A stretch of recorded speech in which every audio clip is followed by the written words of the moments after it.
Wakey and a very good morning to you. It is the 15th day of November 2022. My name is Stanley Nyerungita and you are just in time for Morning Cafe right here at TV 47. For the next round from 6 to 7, we'll be taking a look at the dailies, running you through what is happening in the country locally and internationally, getting into the meat of our conversation this morning. And we'll be talking about matters, the Azimio coalition, if you like it, and basically taking a look at the whole shaky handshake that happened and the Jubilee parties, and basically which way Azimio, the future of coalition parties. And later on we'll be diving into matters, the state of the nation, and taking a look at what has been happening over the weekend and yesterday also. And just to get through Daily Nation, I'll be taking you through also the Standard and the big headline on Daily Nation. Matters education, place junior high in primary, say parents. The glance submission signal a strong push to reverse the Jubilee administration's policy of sending young learners to secondary schools. Momentum by the previous administration to prepare secondary schools to receive the pioneer CBC class has been slowed down. So President will receive a preliminary report at the end of the month, then direct how the learners will transit to JSS in January. That is, the initial report will be in the same week that learners in the pioneer CBC class will undertake the inaugural examination. So this story is extensive on page 7, just to take you through a little brief on that. So CBC reform, an analysis by the nation of presentations made at various venues before the Presidential Working Party on education reforms, indicates that the place of junior secondary school is a major bone of contention. Although opinion is split on the issue, there appears to be a strong push to reverse the Jubilee administration's decision that domiciled it in secondary schools and instead have it in primary schools. You can take a look at that on page 7 of the Daily Nation. And below it, revealed new push to create 5 counties gathers steam. This is a story that one particular story we were taking a look at yesterday with the legislators and governance experts on the implications of having this, and there was the whole split view on having more counties. Will having just 5 counties right now be open the doors and the windows of having even more counties moving forward? So revealed new push to create 5 counties. The story is on page 4 and 5. So an MP has drafted a bill seeking to create 5 new counties to protect the rights of marginalized communities. If the plan, that is in quote, if the plan to amend the constitution sails through, Kuria, Mount Elgon, Teso, East Pokot and Mwingi will be the new counties hived off from existing regions where minority communities are reportedly stifled by dominant ones. But this proposal will likely kick up a storm. So implications real quick: National Assembly, 5 more women representatives, raising membership to 354. In the Senate, 5 more elected senators, raising membership to 72. In Parliament, members to increase from 416 to 426. It will also affect the cash allocation and the cash distribution from the National Treasury all the way to the counties. And it will, there's a question that I asked one of the legislators yesterday: what kind of burden will it have on the National Treasury? Well, he said they won't have any burden, but this is one split view on pundits and obviously legislators and lawmakers. So financial allocation to affected counties will reduce. That is one of the implications that will be there. The governor election realignment expected in the election of governors in the counties, as the vote from minority bloc, which is often dangled as a top-up, will no longer be available. Presidential election increase in the number of counties from which a presidential candidate must attain at least 25% of the votes cast to win an election. Most definitely. On the right side of the Daily Nation, this beautiful morning says, matters security, we are coming for you. Professor Kithure Kindiki, who's the CS for Interior, says, and he warns gangs amid outcry. So Interior CS announces an unprecedented, merciless response to counter criminals as the government responds to public outcry of a wave of crime gripping Nairobi and other parts of the country. Take a look at that story on page 10. Remember, they say security will always begin with you. In matters of health, you under 25 and suffering from diabetes? Here's some good news. Take a look at that. And on the matter of sports, I'm being forced out of Manchester United. Cristiano Ronaldo. I feel like nowadays, if I see Cristiano Ronaldo on the dailies, it's most probably not some good news you're seeing. And take a look at that story on page 39 and see if it's some good news he will be leaving or not. And now to page take a look at that story that I was telling you on matters increment of counties and decrement of the devolved units and the implications it might have on page 4, extensively on page 4, and a little bit of page 5, the whole implications and the analysis of it. Real quick to page 5, a little bit, an article, matters and GCDF, the national government constituency development funds, MPs to resolve CDF impasse, says Kingi. All right, so you can take a look at that story right there. To other matters, so page 6 will review fuel taxes, says PS nominee at vetting. That story is on page 6. So this is the whole permanent secretary vetting. Now, this particular story will be getting into the meat of it later on when we discuss matters, the VAT and the impact that it is having on independent petroleum dealers. Later on, the second tier of our discussion this morning, will be having two guests right here in studio to discuss and dive into this even as the permanent secretaries nominees and their respective state departments of energy and petroleum will be grilled today. We'll be taking a look at that and the expectations of the independent petroleum dealers. Do these PSs have what it takes to spearhead and this particular, the whole energy industry in the country? And obviously, and again, these independent petroleum dealers have a whole, call it bad blood with the taxman, and they claiming that the taxman is giving them, rather having high taxes on them, and it is really a burden on how they sell their products. So we'll be taking a look at that. What is the claim really? What they want to be amended? So multiple petroleum levies blamed, pardon me, for the runaway fuel prices. You can take a look at that story on page 6. But we'll be getting extensive on that later. Matters education, primary schools should host junior high, Kenyans say. At a glance, reform proposals, you can take a look at them right there. I've taken you through them later on. So, still in matters Daily Nation. Matters security on page 10 will deal with you ruthlessly. Kindiki warns criminals. And still in matters page, now still matters Daily Nation on page 12, health funding. US offers 2.4 billion Kenyan shillings bounty to top Shabab, that is Al-Shabaab leaders. So information that will disrupt the group's financial streams also needed. And the United States is offering reward money for information leading to the identification and disruption of Al-Shabaab's revenue sources and funding streams. Let's go over to the Standard this morning. So criminals run riot as security chiefs talk tough. Runaway crime. Security bosses held press conferences promising a major crackdown on muggers and bandits at a time Kenyans have been forced to take drastic measures to keep themselves safe. That story is on extensive on page 6. So quote there by the CS Kithure Kindiki, Professor Kithure Kindiki. Those boys who have dared the government and want to tell us that they can take over the city and make it a center of crime, we've heard you, and therefore we are coming to effectively deal with you immediately. That is a quote by Professor Kithure Kindiki right there at the top most of the Standard this morning. Matters national in the state of the nation. On the Standard this particular morning, relief for defaulters, banks to write off 15 billion Kenyan shillings bad loans. And it matters while Biden, Xi Jinping warm up to each other. Africa demands, this is on matters business, Africa demands pay for carbon credit.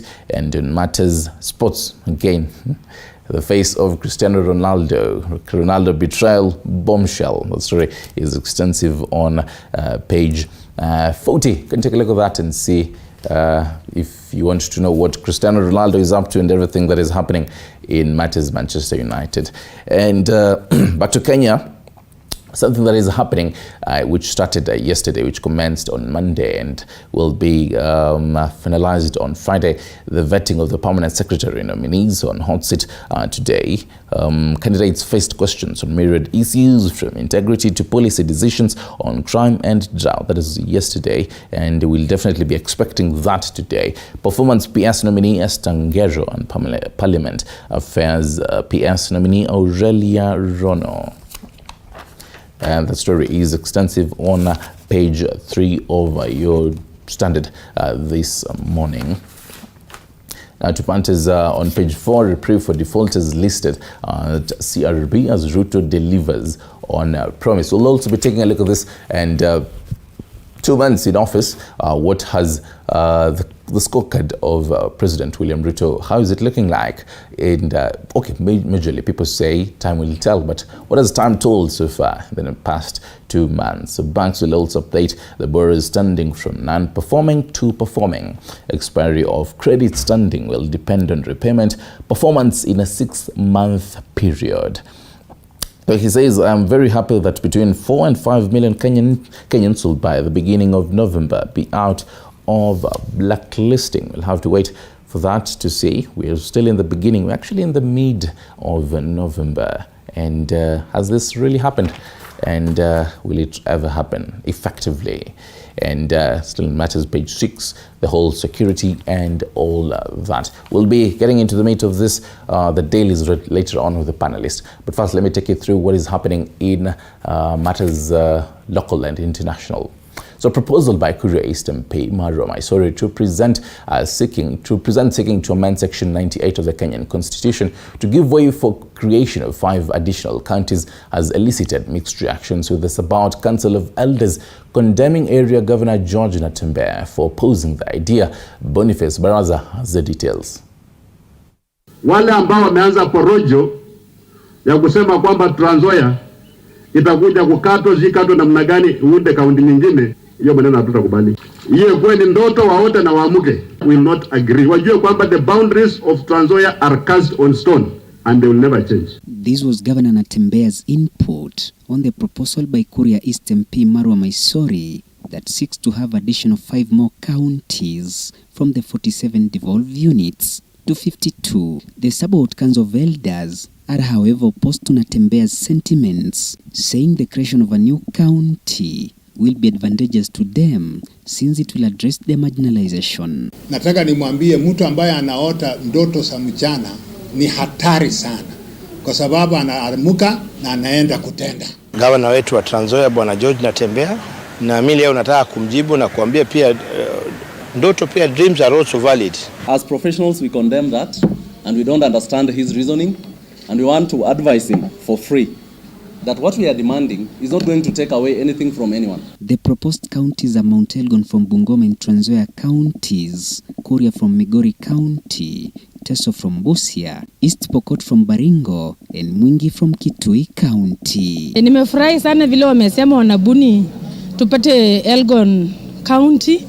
Sisi kama wa Sabaot Con tumenyanyaswa sana kwa muda mrefu. Sisi hatupati kazi. Sasa vile watatupea kama sisi Mount Elgon, tutakuwa na kaunti yetu, kila kitu tutafanywa sisi kama Elgon. Jamii wa Mount Elgon historically tuliumia sana during colonialism, na tumeona Mungu amefungua njia. Some of the leaders hailed the proposal, saying it will address the challenge of unfairness in resource allocation and politically instigated ethnic feuds.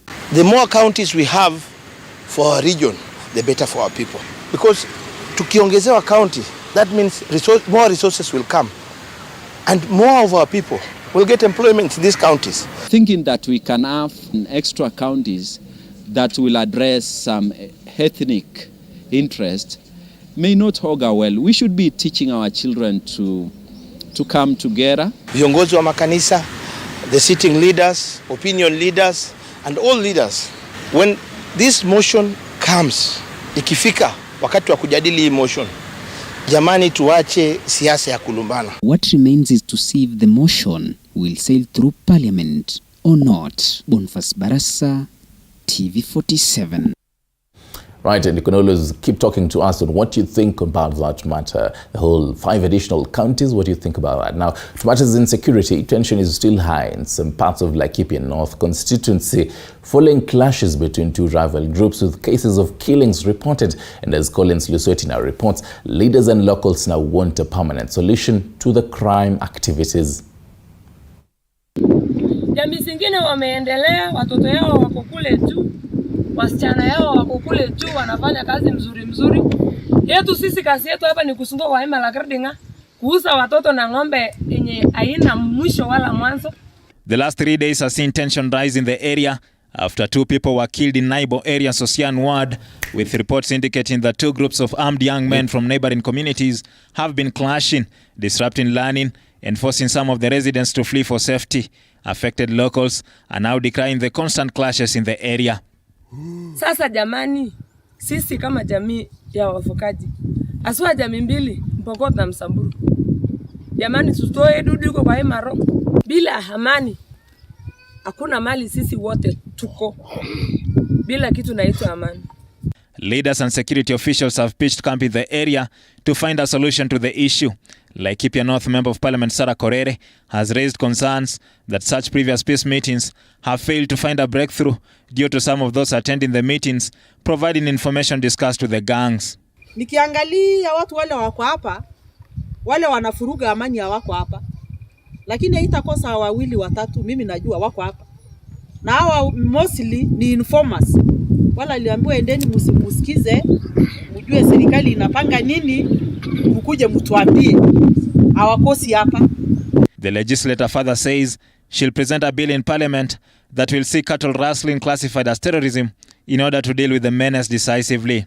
Mimi nitapeleka bill bunge kwamba hii kitu inaitwa cattle rustling ichukuliwe kama terrorism. Laikipia Deputy County Commissioner Albert Maringa is now issuing a stern warning to those advancing the criminal activities in the area, saying it will be business unusual going forward. On his part, former National Assembly Speaker Francis Ole Kaparo urged elders from the 2 communities to take the lead in ending constant clashes. Na tukipata ya kwamba ni mtu anahusika katika kuleta utawanyiki katika jamii, tutachukua hatua vile ambavyo hajaona before. Leo Wapokoti nyinyi na Wasamburu tutoke hapa tukiwa marafiki.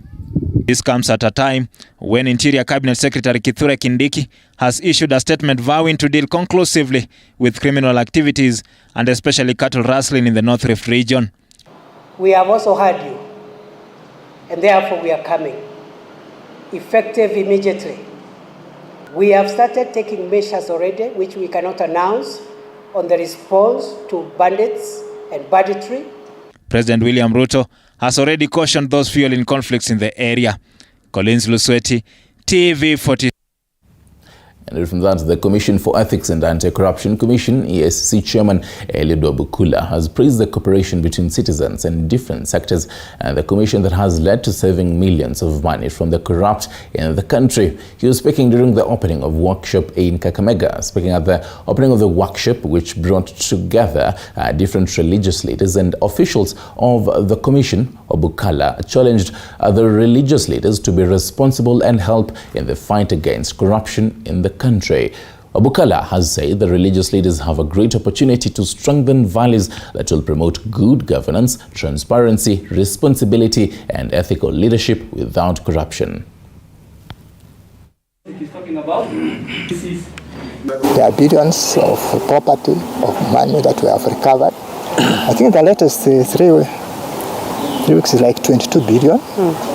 So the work that ESC does is there in publications which are official, and you can see that actually something has happened, and it is happening. ESC has made a lot of strides. First, it is stable, and to achieve that stability is important, so that the officers in the commission can professionally focus their attention on fighting corruption. And we are very happy that as constituted now, it's a very stable commission that is focused to do its mandate. The religious sector, whether the Muslims or the Christians, the religious leaders are the voice of those who are not able to access this kind of forum. And therefore, it's good for us to work together, but as church leaders among themselves, to be able to stand up for their congregants, to ensure that the congregants are supported, are served properly in a nation that gives them justice. And into matters politics, after alleged trouble brewing Azimio la Umoja One Kenya over the nomination of lawmakers to the powerful Parliamentary Service Commission (PSC), the Senate minority leadership has refuted claims of the said division within its ranks and membership in the House. The Senate minority leader Stewart Madzayo now says they have had discussions and consultations with Azimio principals, adding that Azimio la Umoja coalition is one team. Mike Kagongo with the details. Led by Senate Minority Leader Stewart Madzayo, the leaders dismissed claims that a plot has been hatched to remove Isiolo Senator Fatuma Dulo as Senate Minority Whip. You can see we are one, and we have stated very clearly that we have discussed these matters, we have been with the principals, and we are one team. On Thursday, National Assembly Speaker Moses Wetangula sealed Jubilee's fate after he upheld the decision by the Senate that effectively locked out Uhuru's party in the PSC. Jubilee legislators protested the move by the Senate to delist Isiolo Senator Fatuma Dulo from the Parliamentary Service Commission, terming it political deceit and conmanship. At this early stage, we are seeing a complete disregard of the rules of engagement. And this is why we are sounding this, that the Jubilee Party, as part of Azimio, is entitled to nominate one commissioner to the Parliamentary Service Commission. So, Mr. Speaker, the lawmakers led by National Assembly Deputy Whip Sabina Chege exposed the divisions in Azimio la Umoja One Kenya over the slots within the commission. ODM in Azimio, we joined willingly, and if they mistreat Jubilee members, we leave them willingly. But in the receiving end, Madzayo said they have had discussions and consultations with Azimio principals and wanted to make it very clear to the people that Azimio la Umoja One Kenya coalition is one team. It is alleged that 23 out of 29 Azimio senators had signed a petition to remove Dulo. But Madzayo said the reported list of signatures is null and void, as it did not originate from him as the coalition's voice in the Senate. That kind of information that you see being carried out the way you have written is null and void. There's only one voice in the Senate who will speak for Azimio, and that is myself, not any other person. So what happened then was that it's the communication that came at different times. And I was actually out of the country, he was in the country. So that is the difference. But otherwise, at the personal level, at the leadership level, we don't have any difference. Elders MP Adan Kainan lamented that the Raila Odinga-led party move to sponsor amendments to withdraw Dulo's name was a flaw of the rules of engagements within the coalition. Mike Kagongo, TV 47, Nairobi. And still in the corridors of power, members of parliament have raised questions on the newly created Department of Cabinet Affairs, saying it amounts to duplication of duties. This is after the docket's nominee Julius Korir appeared before the parliament for vetting, where he was tasked to explain the difference between his office and that of Prime Cabinet Secretary Musalia Mudavadi. Apollo Kamau reports on a day President William Ruto's 10 nominees littered parliament with reforms and promises. I shall give before this departmental committee. Having served as Principal Secretary since 2014 in different ministries, Julius Korir, President Ruto's nominee in the State Department of Cabinet Affairs, tasked to oversee the implementation of cabinet decisions, was put on the spot by the Departmental Committee on National Administration and Internal Affairs after MPs queried his role, saying it amounts to duplication compared to Prime Cabinet Secretary Musalia Mudavadi's duties, which, among other things, include assisting the President and his deputy to coordinate and supervise government ministries and state departments. Knowing that this is a new department, why do you think this is required? This department is required. And don't you see that it is a duplication? This office will be very useful in ensuring that it focuses its work on ensuring that it manages the cabinet affairs. That is, once the decisions have been made, directives have been made, policies have been passed and approved, programs approved, there is an office that focuses its attention on delivery. At the Health Committee, veteran civil servant and PS nominee for Health Engineer Peter Toom said he will initiate reforms at the scandal-ridden Kenya Medical Supplies Agency KEMSA and review the controversial medical equipment service scheme once the current contract lapses, after a Senate report indicted the costly scheme for failing to improve health in county hospitals. Before we sign a new contract, we have to undertake a complete review of the project, because now we are getting into a position where we can be able to look into the project afresh and tweak it to fit the requirements that are there in the Kenya Kwanza Manifesto. Statistician and PS nominee to the Power of Interior Security docket, Raymond Omolo, who is currently the Managing Director of Lake Basin Development Authority, said he will pursue intelligence gathering, technology and consultation to fight crime. On the first day of voting, it was all about promises and reforms as the nominees raced to make the cut to be the next chief accounting officers in President William Ruto's administration. Apol Kamau, TV47, Parliament Buildings. Many thanks for that, Polikumao. Now, to matter security, Interior Cabinet Secretary Professor Kithure Kindiki has put on notice criminal gangs terrorizing Nairobi city residents, issuing a 30-day ultimatum for the perpetrators to return illegal guns. Tough-talking Kindiki in a powerful message to the armed groups that have been mugging city dwellers revealed an operation has been launched to deal with the emerging crime in Nairobi, with Inspector General Japheth Koome and Nairobi Governor Johnson Sakaja holding a meeting over the matter. TV47's Moigi William with that report. Reports of increased insecurity across the country's capital and other major cities have prompted the newly appointed Interior Cabinet Secretary Professor Kithure Kindiki to break his silence over the issue that has been the talk among majority of Kenyans for weeks now. The tough-talking Kindiki at the stairs of Harambee House, coming guns blazing, sending a stern warning to the gang groups terrorizing city residents. Those boys who have dared the government and want to tell us that they can take over the city and make it a city of crime, we have also heard you.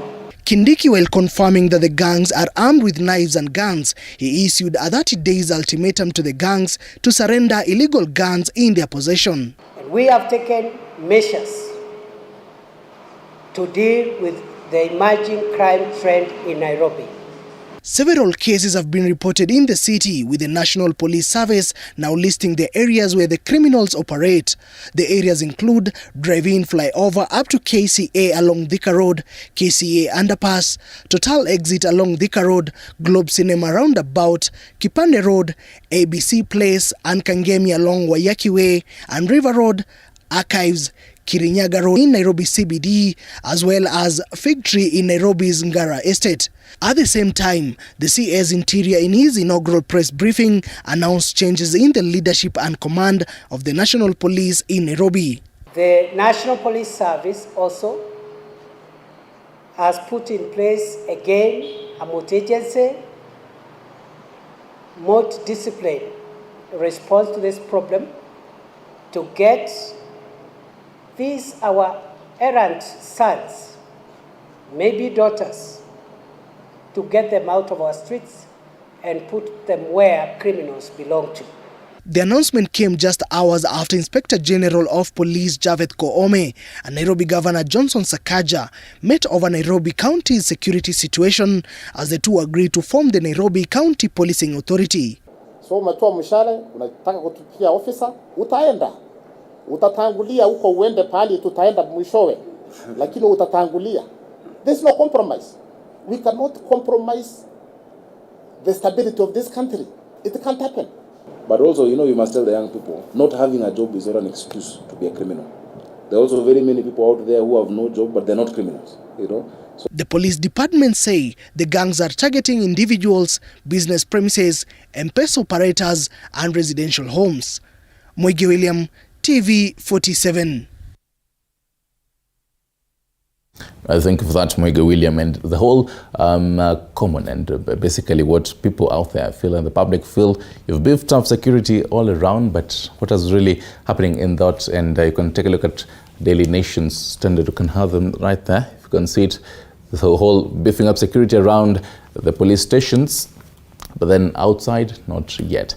Away from that, 12 police officers accused in the murder of baby Samantha Pendo in 2017 were arraigned at the Milimani Low-Courts. Baby Pendo was killed the post-election violence that erupted after the 2017 general elections. Meanwhile, the Kenya National Commission on Human Rights has asked the court to keep in mind the role of police commanders in baby Pendo's murder.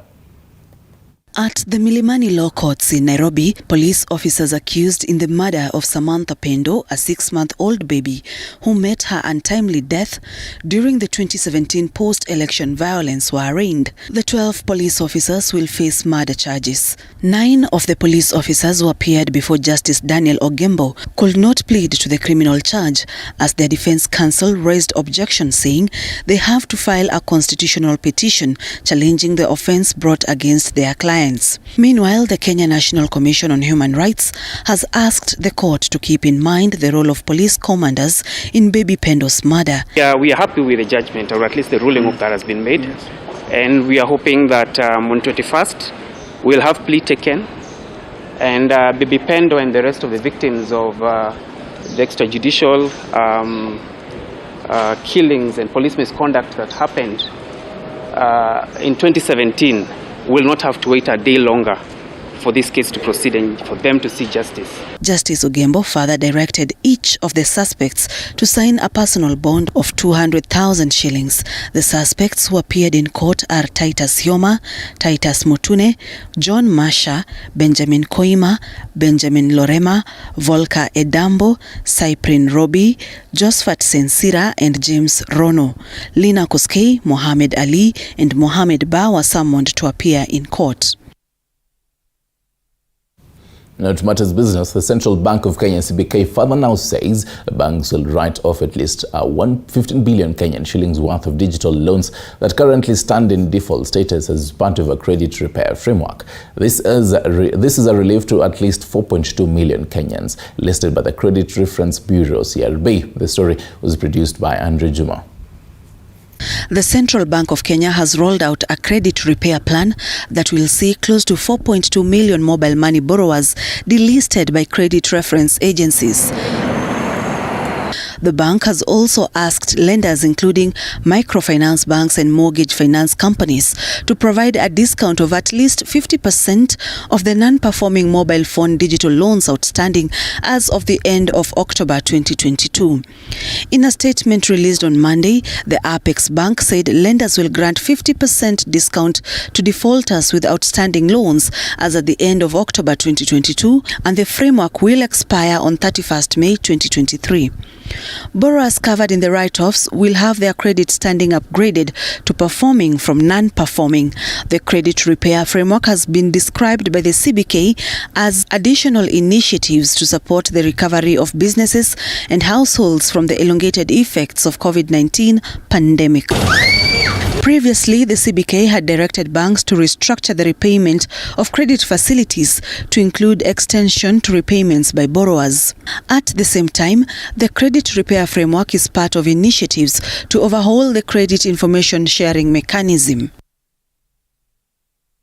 And now to other matters, the Kingdom of Belgium and Kenya, together with other stakeholders in the business sector, have organized an economic mission in Nairobi and Mombasa. The forum is seeking to promote investments, partnerships and commercial business opportunities between Kenya and Belgium. The trade week will allow all stakeholders to have focused dialogue on the current landscape, constraints and opportunities, exploring proposals in the multimedia sector through business and investment partnerships, which will offer opportunities to connect for future joint initiatives. Belgium is the first country in the world to import... The Kenyan-Belgian Trade Week has begun in Nairobi and Mombasa from the 14th to the 19th of November. The Trade Week will allow all stakeholders from different sectors such as agriculture, ICT, construction and energy to have focused dialogue and to explore proposals in the business and investment sphere and to forge business and investment partnerships between the two countries, that is Belgium and Kenya. And what we are trying to do is to know each other in order to make business together between Belgian companies and Kenyan companies. And today we had the general introduction.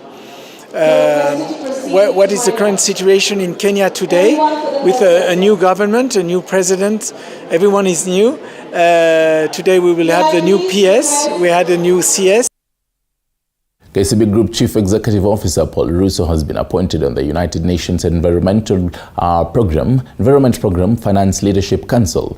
The CEO joins other global leaders in mainstreaming and depending on sustainability integration across the financial industry. The council brings together a group of CEOs and chairpersons of institutions elected to serve on the United Nations Environmental Program Finance Leadership Global Steering Committee. The board works to ensure principles of responsible banking are adhered to.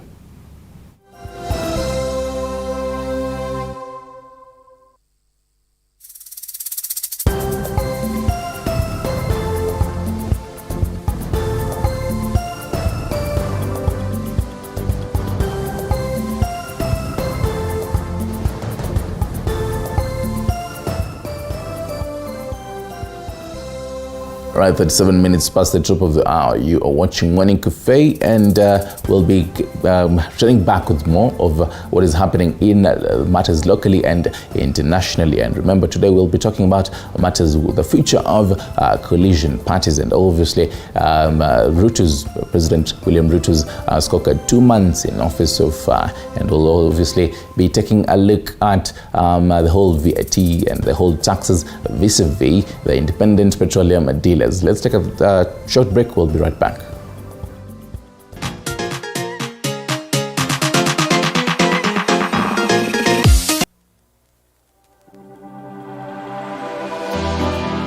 How well do you know what's happening around you? Morning Cafe with heated political debates. Baraza la siasa. Hiyo kitu azungumzie, angalie hali ya maisha ya watu. Informative health discussions. Business, farming.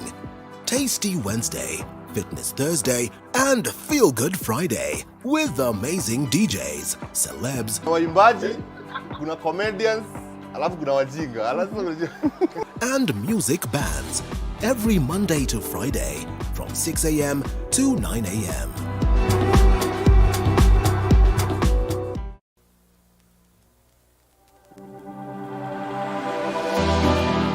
How well do you know what's happening around you? Morning Cafe with heated political debates. Baraza la siasa. Hiyo kitu azungumzie, angalie hali ya maisha ya watu. Informative health discussions. Business, farming. Tasty Wednesday, Fitness Thursday, and Feel Good Friday with amazing DJs, celebs, waimbaji, kuna comedians, alafu kuna wajinga, and music bands every Monday to Friday from 6 a.m. to 9 a.m.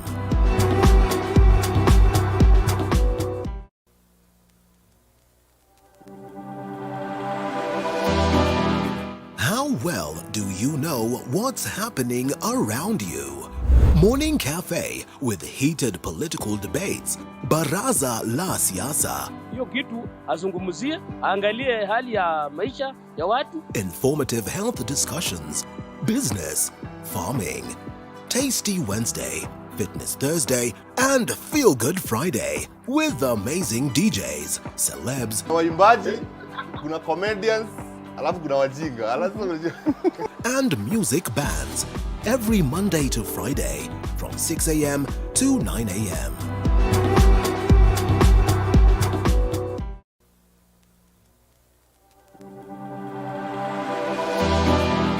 How well do you know what's happening around you? Morning Cafe with heated political debates. Baraza la Siasa. Hiyo kitu azungumzie, angalie hali ya maisha ya watu. Informative health discussions. Business, farming.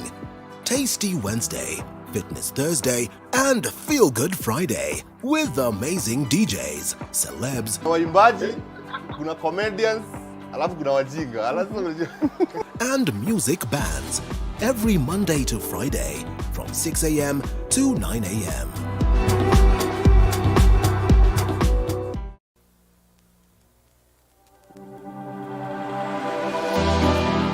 How well do you know what's happening around you? Morning Cafe with heated political debates. Baraza la Siasa. Hiyo kitu azungumzie, angalie hali ya maisha ya watu. Informative health discussions. Business, farming. Tasty Wednesday, Fitness Thursday, and Feel Good Friday with amazing DJs, celebs, waimbaji, kuna comedians, alafu kuna wajinga. and music bands every Monday to Friday from 6 a.m. to 9 a.m.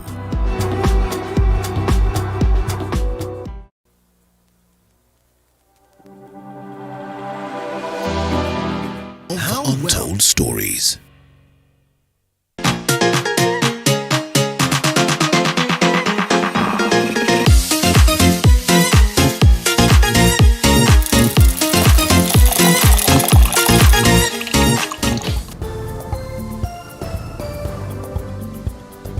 Right, thank you for staying with the Morning Cafe. This is TV 47, and to one particular issue that has been a thorn in the flesh in the country. Pastoralists in Kajiado County have been counting losses due to the unceasing drought. Residents in the remote villages now in the grip of death as the livestock, which is the main source of livelihood, die in thousands. A cow that sold on a normal day retail at 70,000 Kenyan shillings, now selling at 500 Kenyan shillings in major markets, with efforts to relocate their livestock to other parts of the country proving futile. TV47's Andrin Kilemi traveled to the remote villages of Kajiado County, where the once grazing fields have turned into dumping sites for the dead livestock. Take a look. From humans feeding on carcasses of animals to even the most resilient wild animals dying due to lack of water and pasture, Kenya's worst drought in 4 decades has sent a chilling reminder that the victims of harmful effects of climate change are not necessarily future generations. And with no end in sight of the drought, those hit hard tell sad stories of their fight for survival.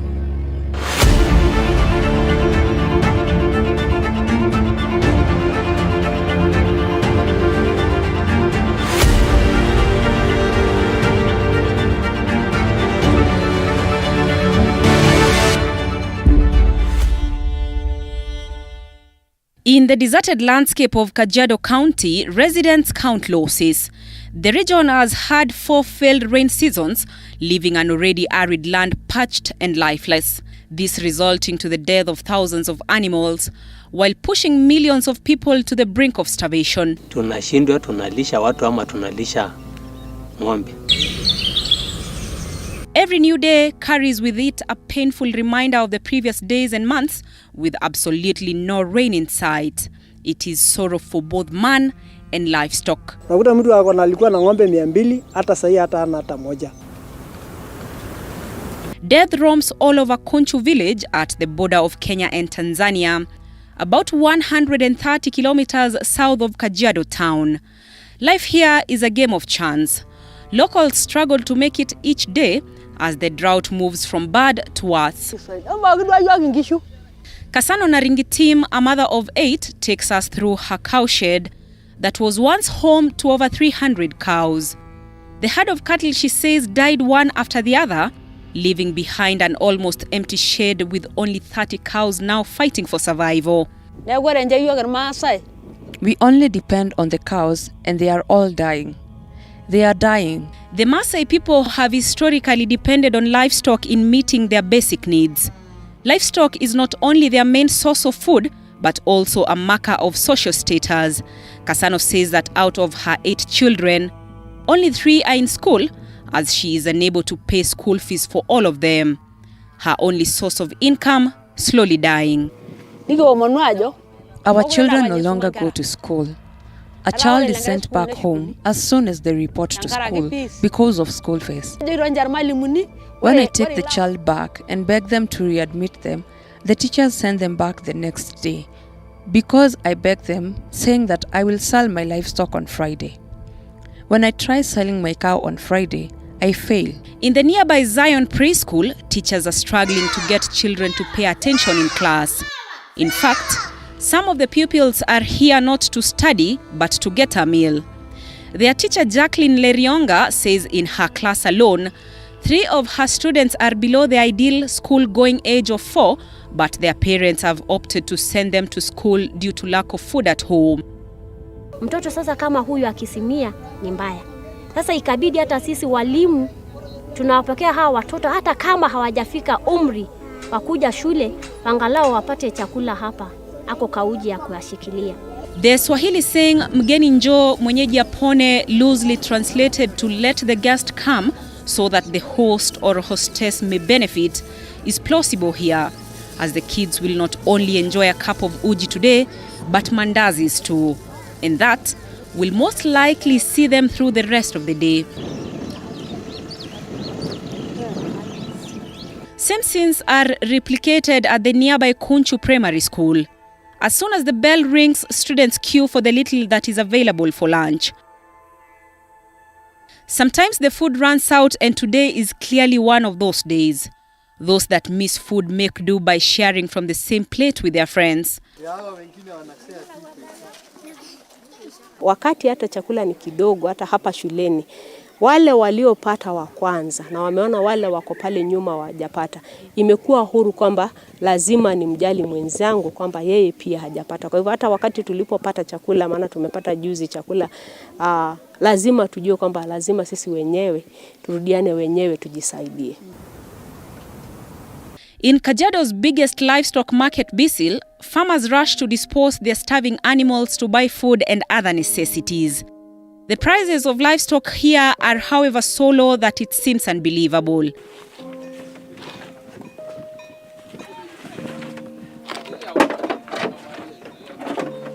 A cow that would on a normal day easily fetch 70,000 Kenya shillings now goes for 500 shillings only. Pesa imekuwa shida kupata, hata ukipeleka kwa soko hakuna kitu unapata. Unauza mbuzi 300, 500. When I take my cow to the market on Friday, it hardly gets a buyer, and the cow is brought back home.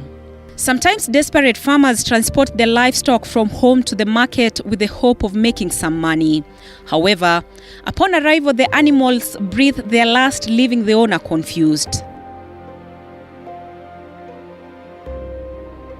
Mtu anaweza leta ng'ombe yako, hakuna mtu anaweza uzia. Hii ni mzigo ya ng'ombe ambayo wenyewe walilete, na mtu kwa sababu unadaiwa gari, unabidi utoroke uache hiyo ng'ombe. A countless number of pastoralists in Kajiado County continue to count their losses on a daily as vultures scour the air spaces to feed on the remains of the trail of carcasses, leaving behind a pungent of smell that poses as a health hazard to the locals. Kwa sababu hapa ile harufu iko hapa, mtu hata hawezi kaa kwa soko. As their internal organs bask in the sun, the air paints nothing but a pilgrimage of death.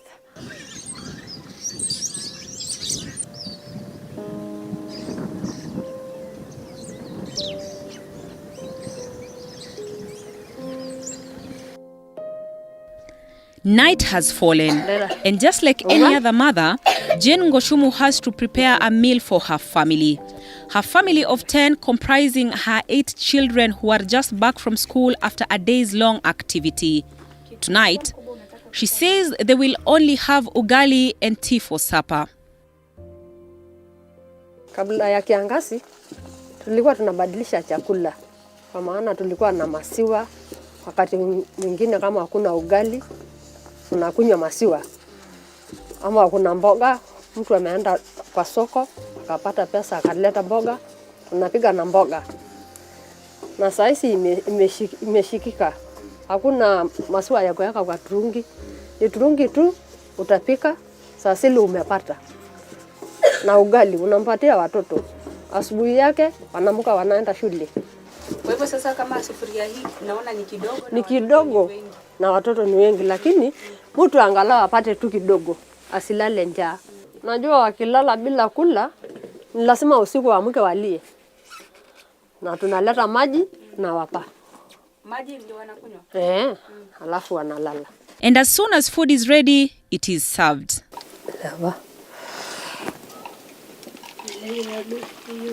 Legend hivi.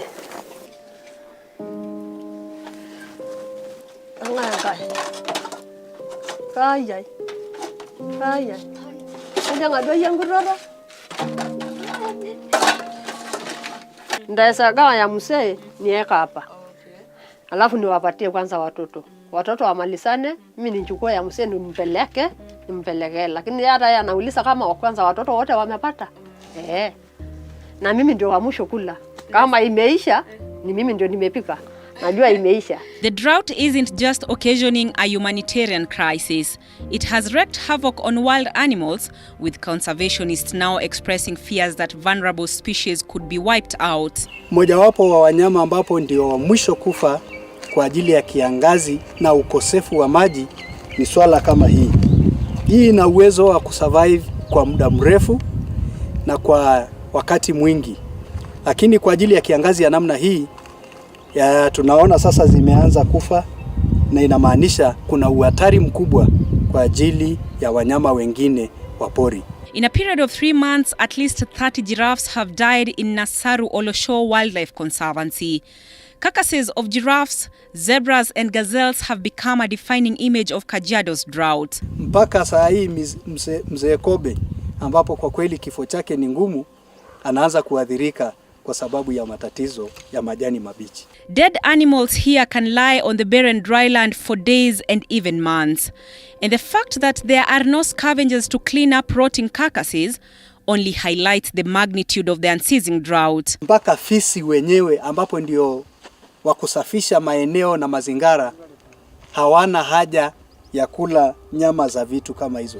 Kwa hivyo misoga kama hii unaacha unakuta iko mzima tu mpaka mwisho yake ioze yote, kwa sababu hazihitaji hata fisi hali, hakuna chochote. Hata umbwa akikuja ni kuuma kidogo tu na kuacha kwa sababu ya ubaya usio na uzuri wowote katika wanyama waliokufa kwa ajili ya kiangazi.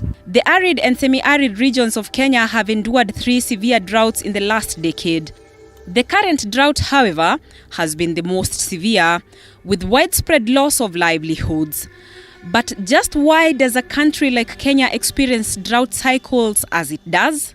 Kenya, in fact, for instance, is known to churn a lot of good work when it comes to policy, formulation. But when it comes to the implementation, zero. In fact, it is said Kenya develops policies and Ethiopia implements. We have the best green economy and climate finance policy in Kenya. We have the best national climate change action plan. That is 2018 to 2023. The best. We participated. It was actually a very consultative document, and we said, yes, we have dealt with it. We have the best climate change law in Africa and in the world. Climate Change Act 2016. The whole framework on implementation, but all of them gather dust in the shelves of our ministries and our government. And although drought is majorly categorized as a natural occurrence, experts say what Kenya is experiencing is 80% a result of human activity. Kule kuchoma kwa taka na pia hata kule kutumia magari mabofu. Kwa mfano kuna swala ambalo linatamausha mno katika barabara zetu nchini Kenya. Katika gari 10 ambazo zinapita katika barabara, sehemu fulani ya barabara, 7 kati ya zile 10 unapata kwamba zinafukisha, zinatoa umoshi mwingi mno. Kwa hiyo unaweza ukahesabu kwa siku ni umoshi unatoshanaje ambao unaingia katika anga letu. As the effects of drought continue to ravage different parts of the country, Kenyans can only hope for a lifelong solution. We must look for long-term sustainable mechanisms to deal with this effect of climate change.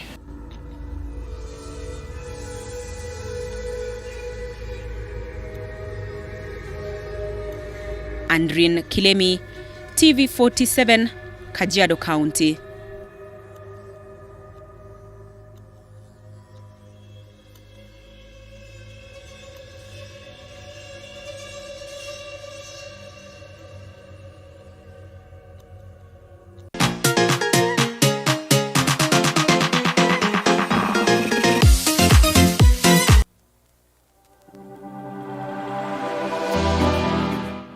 Well, do you know what's happening around you? Morning Cafe with heated political debates. Baraza la Siasa. Hiyo kitu azungumzie, angalie hali ya maisha ya watu. Informative health discussions. Business, farming. Tasty Wednesday, Fitness Thursday, and Feel Good Friday with amazing DJs, celebs, waimbaji, kuna comedians, alafu kuna wajinga, and music bands every Monday to Friday from 6 a.m. to 9 a.m.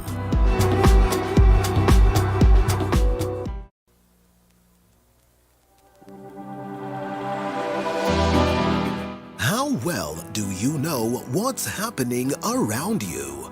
Morning Cafe with heated political debates. Baraza la Siasa. Hiyo kitu azungumzie, angalie hali ya maisha ya watu. Informative health discussions. Business, farming.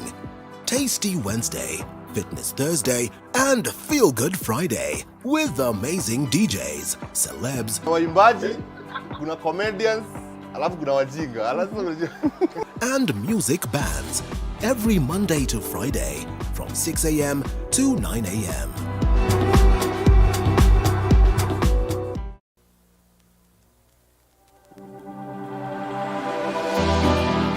How well do you know what's happening around you? Morning Cafe with heated political debates. Baraza la Siasa. Hiyo kitu azungumzie, angalie hali ya maisha ya watu. Informative health discussions. Business, farming. Tasty Wednesday, Fitness Thursday, and Feel Good Friday with amazing DJs, celebs, waimbaji, kuna comedians, alafu kuna wajinga, and music bands every Monday to Friday from 6 a.m. to 9 a.m.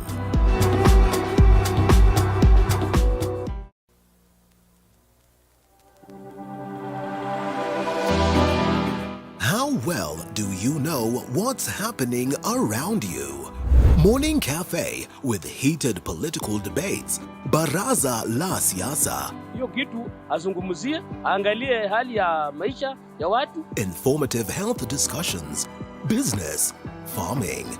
Tasty Wednesday, Fitness Thursday, and Feel Good Friday with amazing DJs, celebs, waimbaji, kuna comedians, alafu kuna wajinga, and music bands every Monday to Friday from 6 a.m. to 9 a.m.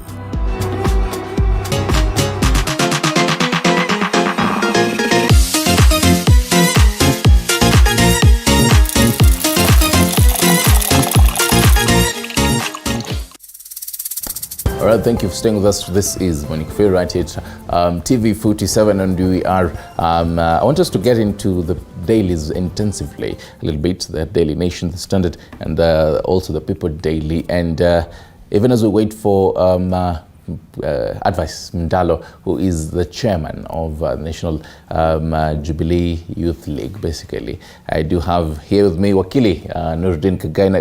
Wakili, very good morning to you. Good morning. All right. Thank you for having me. Thank you, and I'm glad that you have arrived here safely. Yeah. the high crime rate in this Nairobi. Yeah, call it Nairobi.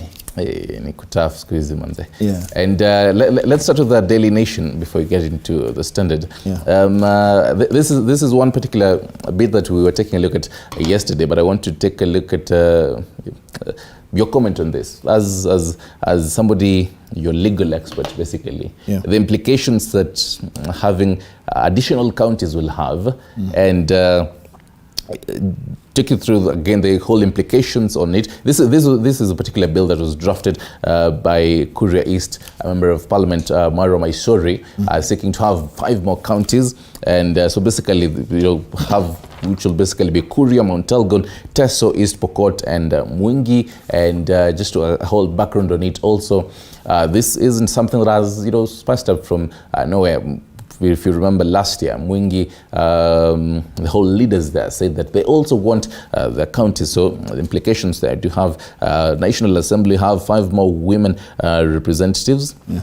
Raising the memberships to 354. The Senate, 5 more elected senators, raising membership to 72. Parliament members to increase from 416 to 426. The cash allocation, it will definitely affect the national treasury, the whole distribution of funds to each and every county. The governor election, realignment expected in the election of governors and the counties as the votes from the minority bloc, which is often dangled as a top-up, will no longer be available. Presidential election, increase in the number of counties from which a presidential candidate must attain at least 25% of the votes cast to win an election.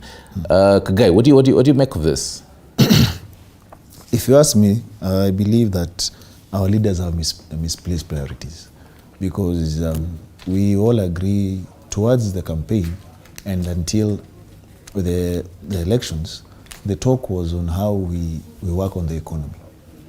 And after the elections, the sad reality is that those who have gotten into office, members of parliament, if I may use that, have embarked on a mission to try and amend the constitution. And for them, they are trying to use anything to amend the constitution. They want to amend the constitution and have the CDF in the constitution. Now we are talking about having, they want to use Article 188 and alter the number of counties. Now we're also talking about, there's one who's crazy enough to talk about term limits. 188 and 98 also? Yeah? Article 98 also? 188. 188. 188, yes, about altering the numbers of counties. You see, the reality is that's why I say misplaced priorities. Because at the end of the day, as you read the Daily, when you talk about an increase in number in National Assembly, in the Senate, for example, cash allocation because of administration purposes, matters of election because of voting, that tells you that the Kenyan or the coal hustler has to go back to their pocket, because government uses taxpayers' money. I had a conversation with one of the members of parliament who was telling me that they don't intend to add more funds to a county. He was giving me an example of Mwingi. He's saying that Kitui is too big, has I think 8 constituencies. So they cut into half and have Mwingi as a county. So Kitui remains with 5 constituencies and Mwingi gets the 3 that were part of the 8. But holistically speaking, I don't think that's what they intend to do. I think some are seeking seats that they can actually vie for, because when a county is formed, then you can have a new governor. So there's the clamor of more. There's clamor for that, because you see, for me, I believe the urgent thing is on how we should work on our economy, not this issue of trying to amend the constitution. You're amending a constitution which, if we are going to be honest, has never really been fully implemented. That is my problem. And then the amendments are courtesy of whims of politicians who feel they know what is best, because civic education has failed. the commission in parliament has failed to do civic education. Most Kenyans have never even seen the constitution of Kenya. So at the end of the day, you find yourself in a situation where you ask, what is more important at the time? Is it issues of amending the constitution or actually working on the economy and represent new people? So you find yourself in a situation like we have now. And I dare say the 5 counties will bring problems, because somewhere else they will say, you know what, this county is too big, cut us into half. So when will we ever stop creating more counties? And whose purpose does this creation of this county actually serve? Is it you or is it me? Because you get to understand, some say that they were promised this during campaigns. They're saying, we were told that our counties were left out. They were part of the 47, there were 52 back then, but somebody left them out, but now we want them now. So you find yourself, it doesn't make sense, the rationale, but you get to understand that it's more or less a political interest as against to what the people really want. But you see, because they'll go to the ground and tell you, if this county is formed, you'll have employment. If this county is formed, you'll have money in your pocket. But they don't tell you that the same money they're talking about has to come from you in running the county. The Kura East legislator put this case on these counties, the whole formation of these counties, to solve divisive elections and all that, the whole ethnic antagonism, basically. Where do you think this will actually solve that? I don't think so, because you see, matters of antagonism comes depending on who's in power, or rather who's the leader there. If you have someone who has a vision, let's say for the county, for example, he or she will work for everyone. You see, like, for example, you take a county like Nairobi. Nairobi has different communities in Nairobi, you get. So if we start that conversation, then how are we going to end up? Nairobi has, I think, one of the most constituencies, it has 17 constituencies, right? So you ask yourself, if we start the issue of this would help protect this interest of this community, and you have different communities across the country, so are we going to have counties just because of certain communities? It doesn't make sense, you know. And that is not the reason why we actually fought for devolution. Devolution was actually to come down and help the people easily as compared to actually waiting for the national government to always come up and do projects at the grassroots level.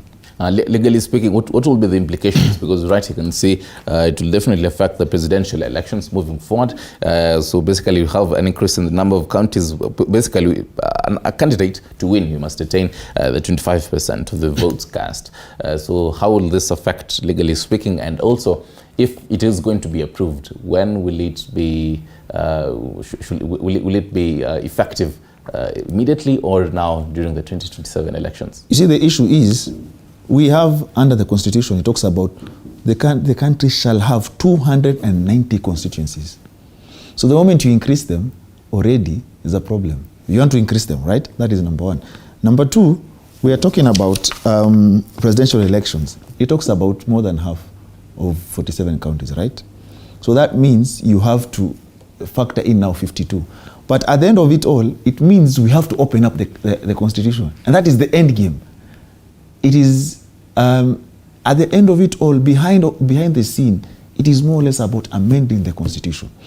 Now, we should be very careful against hyper amendments, because when you look at our first constitution, post-independence, it was diluted because of amendments here. Today, you wake up, you amend this, you amend that. Before you know it, people have amended everything that actually mattered in the constitution.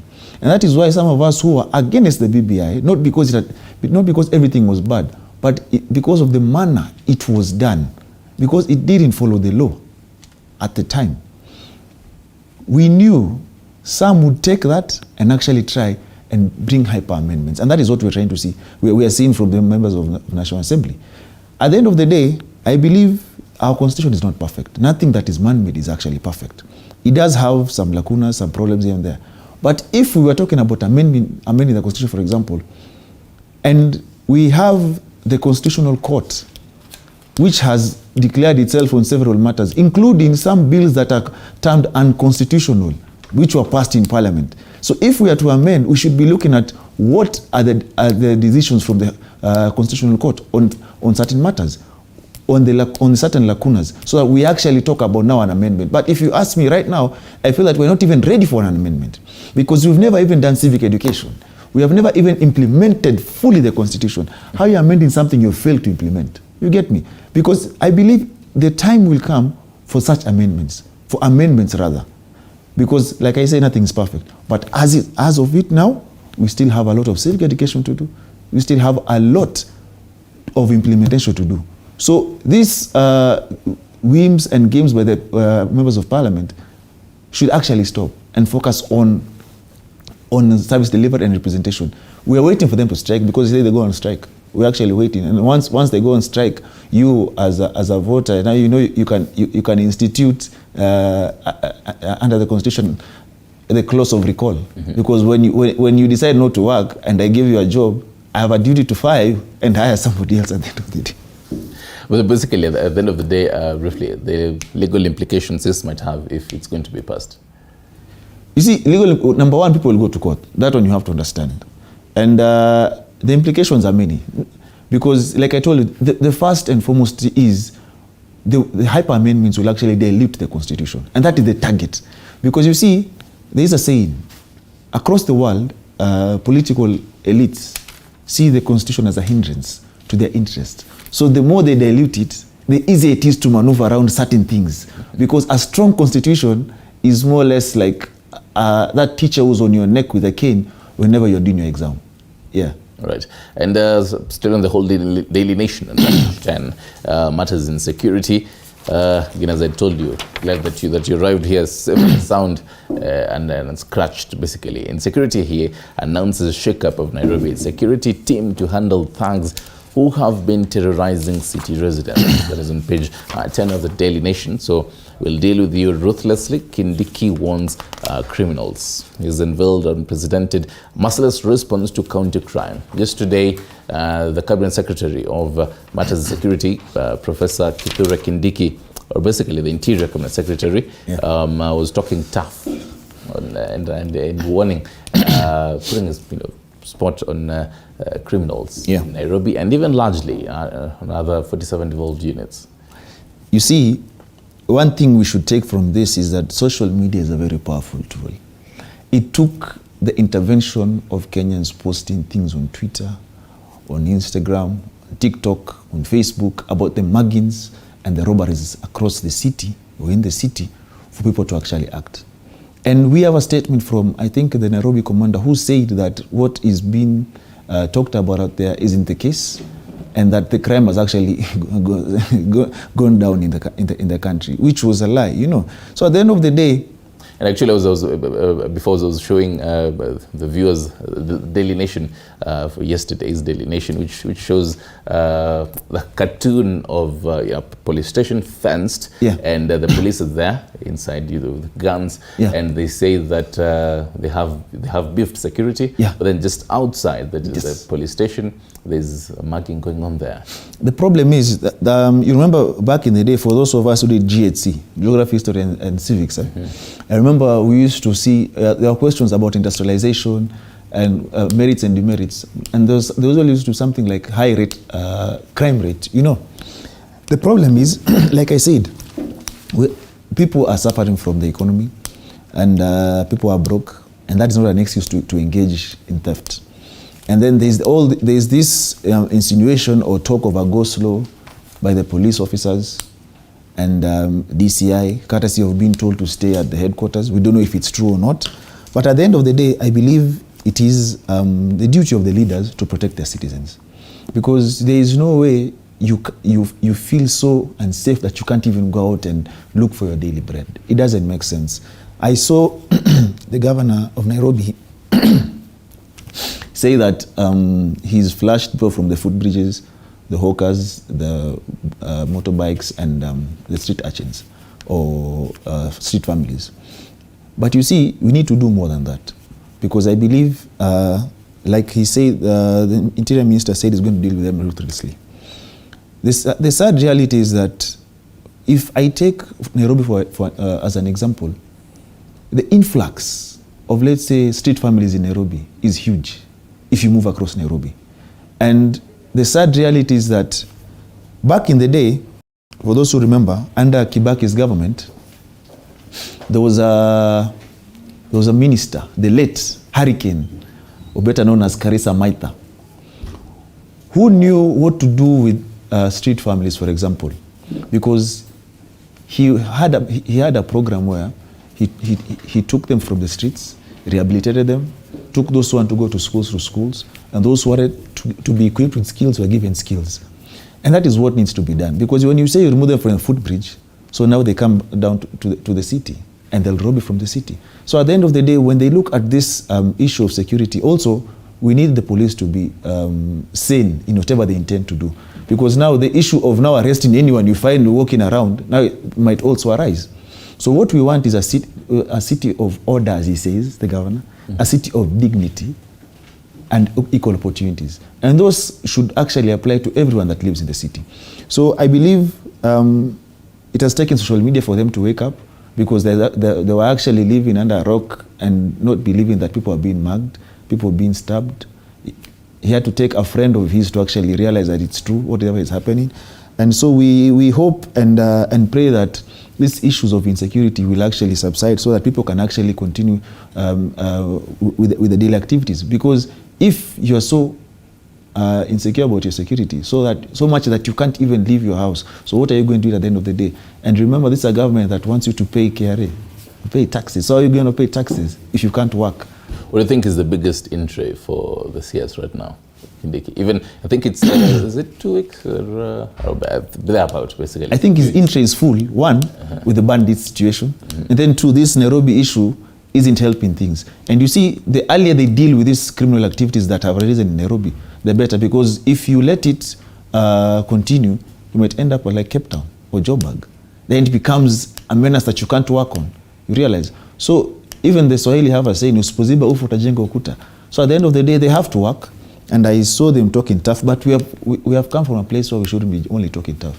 Remember, the president is on record talking tough, and the bandits responded the same day. Same day, yeah. You know, so let's not just talk tough. And I keep saying, this issue about bandits, you know, it's beyond just banditry, because there is some political interference, and we have to be honest with one another. There are those who benefit from it, from the lawlessness, from the cattle rustling, you know. But the government needs to understand that one way of dealing with that banditry is one, opening up that place. That is through development and through education. Because when you grow from your tender years and the only thing you know is how to use a firearm and steal cattle, it is so hard for someone to change your mindset unless they show you something different.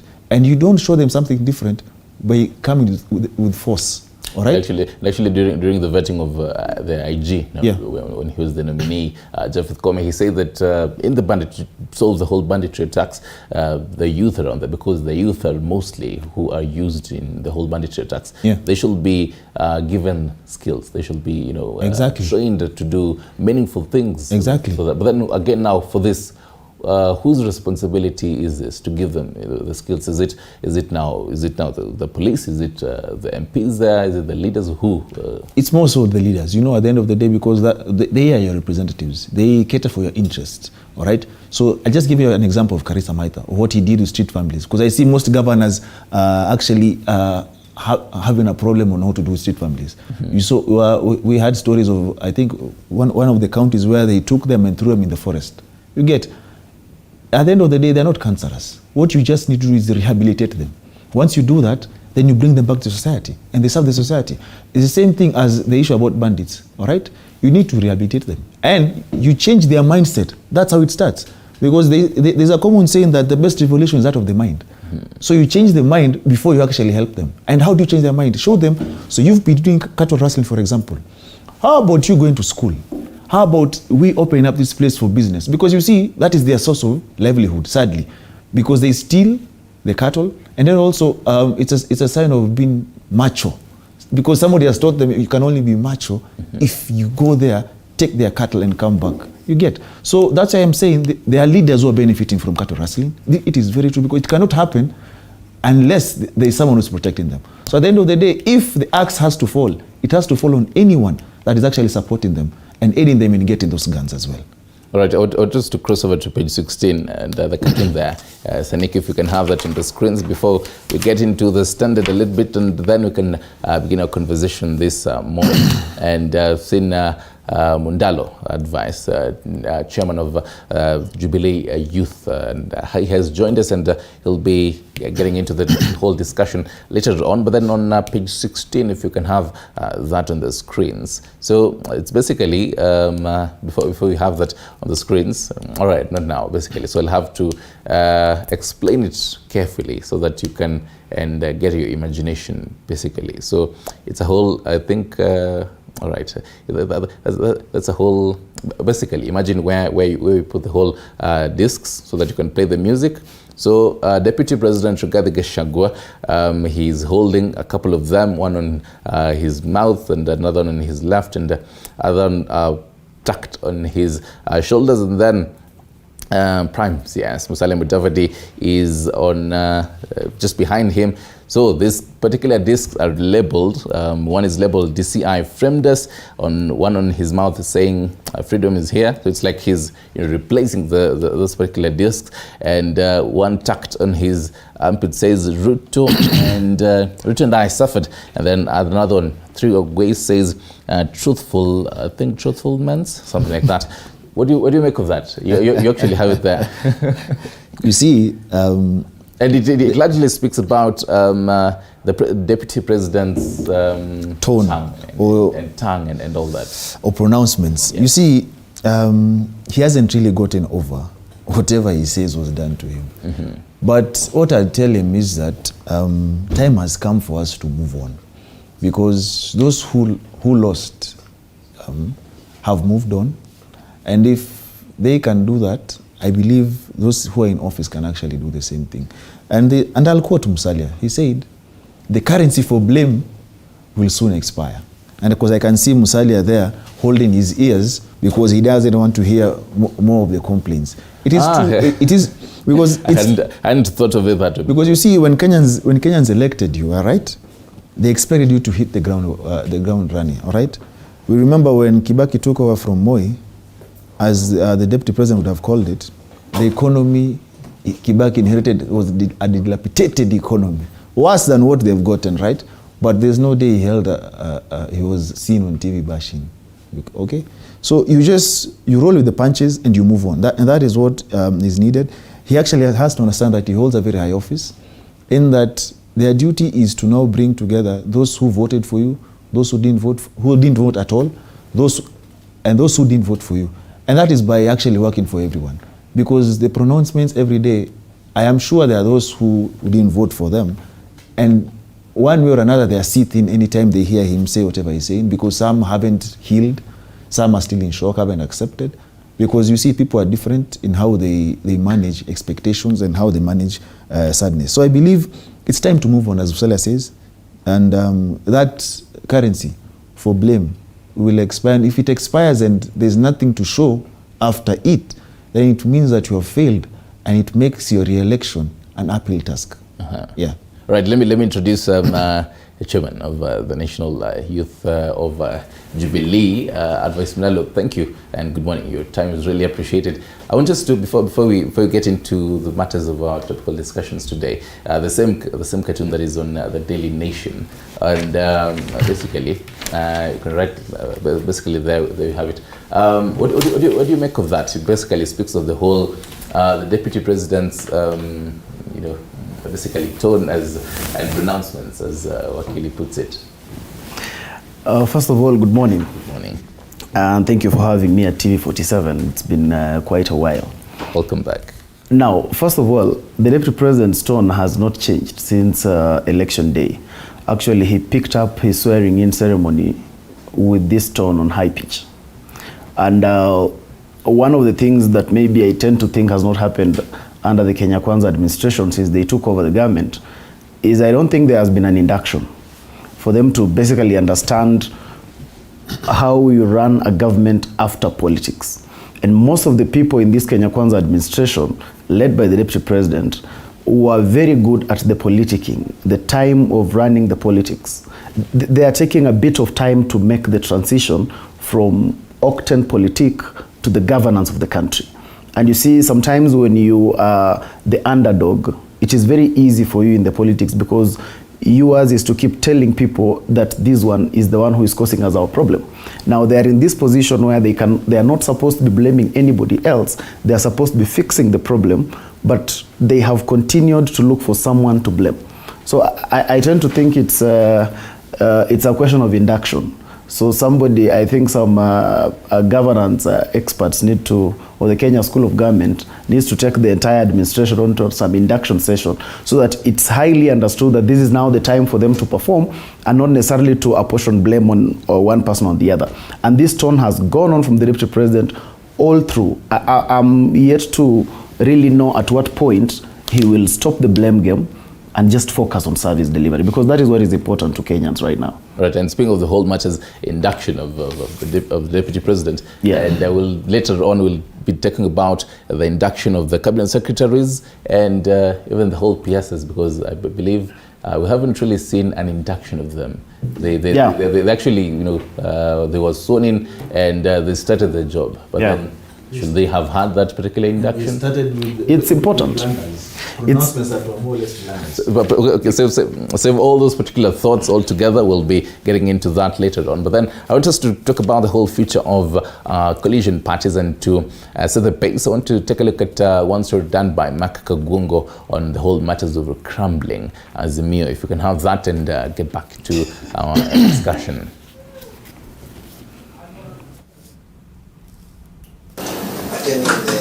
Led by Senate Minority Leader Stewart Wadzayo, the leaders dismissed claims that a plot has been hatched to remove Isiolo Senator Fatuma Dulo as Senate Minority Whip. You can see we are one, and we have stated very clearly that we have discussed these matters, we have been with the principles, and we are one team. On Thursday, National Assembly Speaker Moses Wetangula sealed Jubilee's fate after he upheld the decision by the Senate that effectively locked out Uhuru's party in the PSC. Jubilee legislators protested the move by the Senate to delist Isiolo Senator Fatuma Dulo from the Parliamentary Service Commission, terming it political deceit and conmanship. At this early stage, we are seeing a complete disregard of the rules of engagement. And this is why we are sounding this, that the Jubilee Party, as part of Azimio, is entitled to nominate one commissioner to the Parliamentary Service Commission. So, Mr. Speaker, the lawmakers led by National Assembly Deputy Whip Sabina Chege exposed the divisions in Azimio la Umoja One Kenya over the slots within the commission. ODM in Azimio, we joined willingly, and if they mistreat Jubilee members, we leave them willingly. But in the receiving end, Mazayo said they have had discussions and consultations with Azimio principals and wanted to make it very clear to the people that Azimio la Umoja One Kenya coalition is one team. It is alleged that 23 out of 29 Azimio senators had signed a petition to remove Dulo. But Mazayo said the reported list of signatures is null and void, as it did not originate from him as the coalition's voice in the Senate. That kind of information that you see being carried out the way you have written is null and void.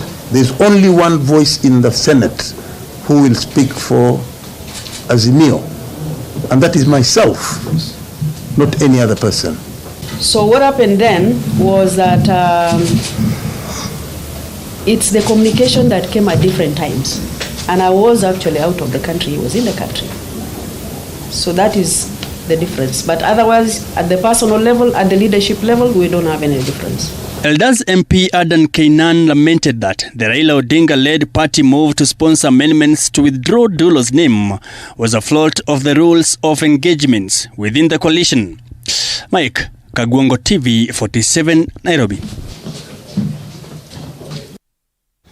Right, so the glue that has been holding together ODM and Jubilee seems to be wearing out. Members of former President Uhuru Kenyatta's party have threatened to exit Azimio, citing greed from their big brother ODM, which is led by former Premier Raila Odinga. This morning we conversed through what is really ailing Azimio One Kenya Coalition Party and the future of coalition parties.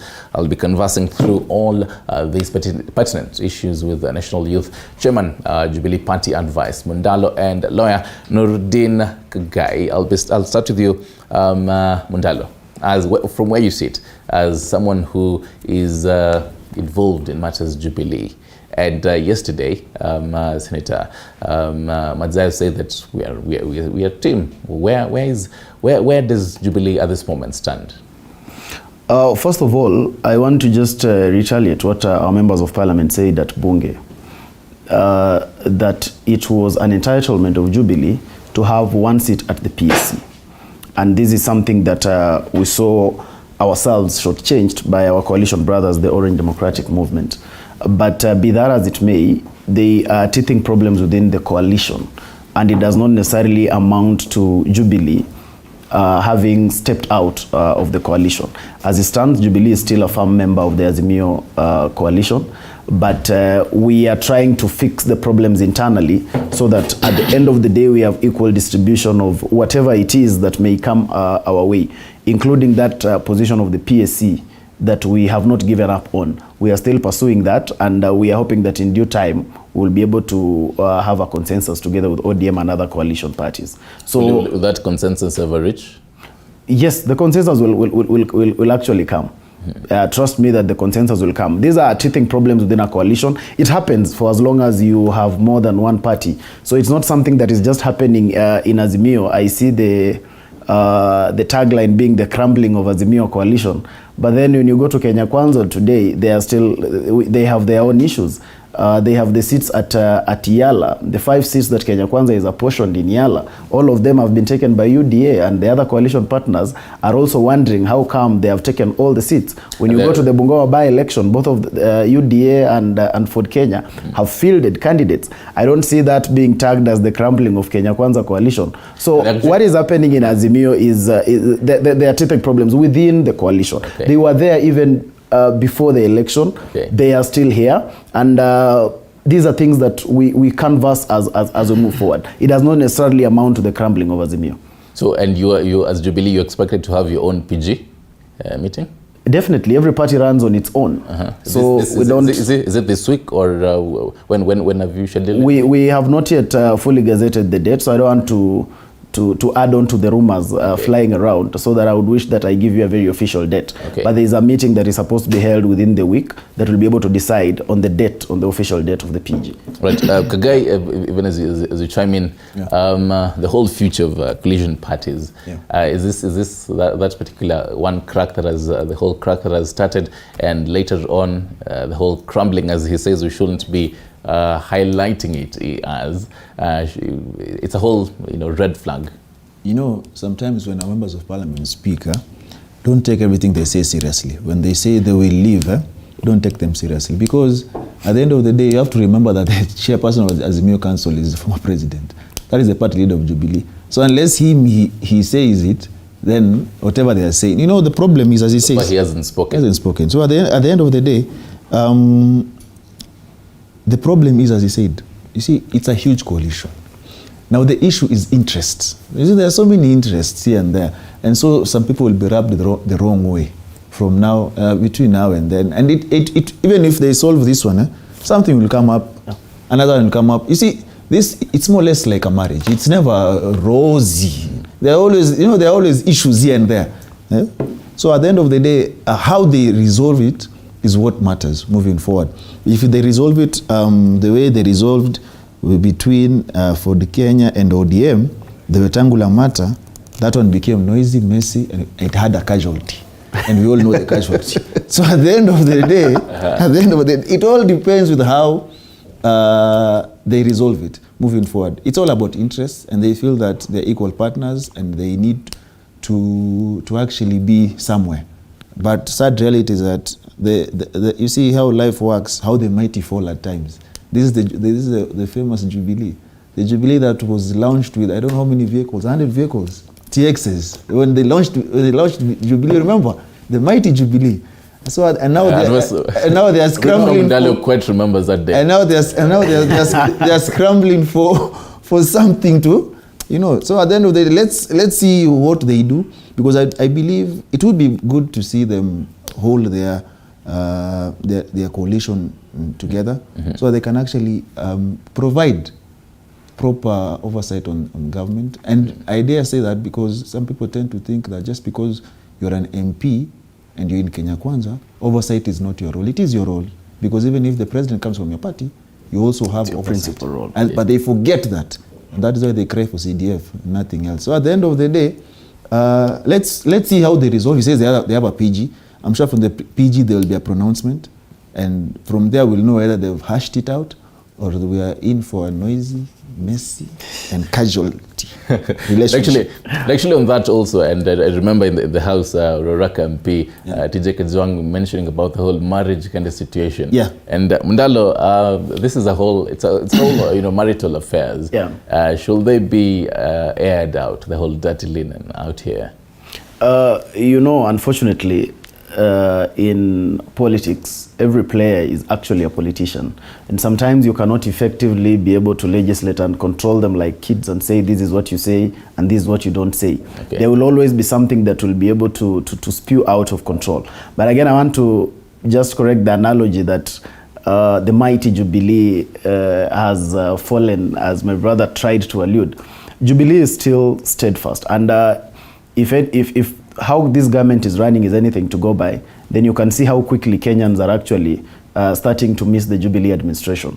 Now, when you look at what happens normally when a president is exiting the scene, since independence days, there is no political party that has survived better than Jubilee. You can be able to recall when Khan was leaving, how many members of parliament or how many generally elected leaders Khan was able to bring to the house. So for how when many when PNU was able to leave, when PNU was exiting with Kibaki, they would only manage about 2 members of parliament. When Uhuru Kenyatta's Jubilee is leaving administration, we have 31 members of parliament. We have over 80 something. Generally, we have over 100 elected leaders. So in the history of this country, actually, in a party that the president has been able to leave, then Jubilee has actually performed the best since independence, about a party whose leader was actually exiting office. It's a very natural occurrence. And by fact that up to today, you can be able to hear our conversation still rendering around Jubilee and still a lot being expected from Jubilee, just points to the reality that the country is still, and remember, Jubilee is still the third, as it stands now, is the third largest party by even ORPP standing. We get the share of the political parties fund, we get number 3 allocation. So the analogy that is being painted as if Jubilee has now disappeared into some oblivion is totally ill-advised and wrong. Be it as it may, your leader has been quiet for quite a long time. He is traversing Africa and other parts and making peace agreements, but we haven't had him publicly. I don't know privately if he has met you as the Jubilee party members, but publicly we haven't seen him talk about Jubilee and even Azimio. And where does this leave the future of Jubilee? I think your own statement is self-defeating, because you're saying the party leader has been quiet, and then you're saying you've seen him moving around and talking about peace agreements. The party leader of Jubilee is the former head of state. The party leader of Jubilee is a peace envoy.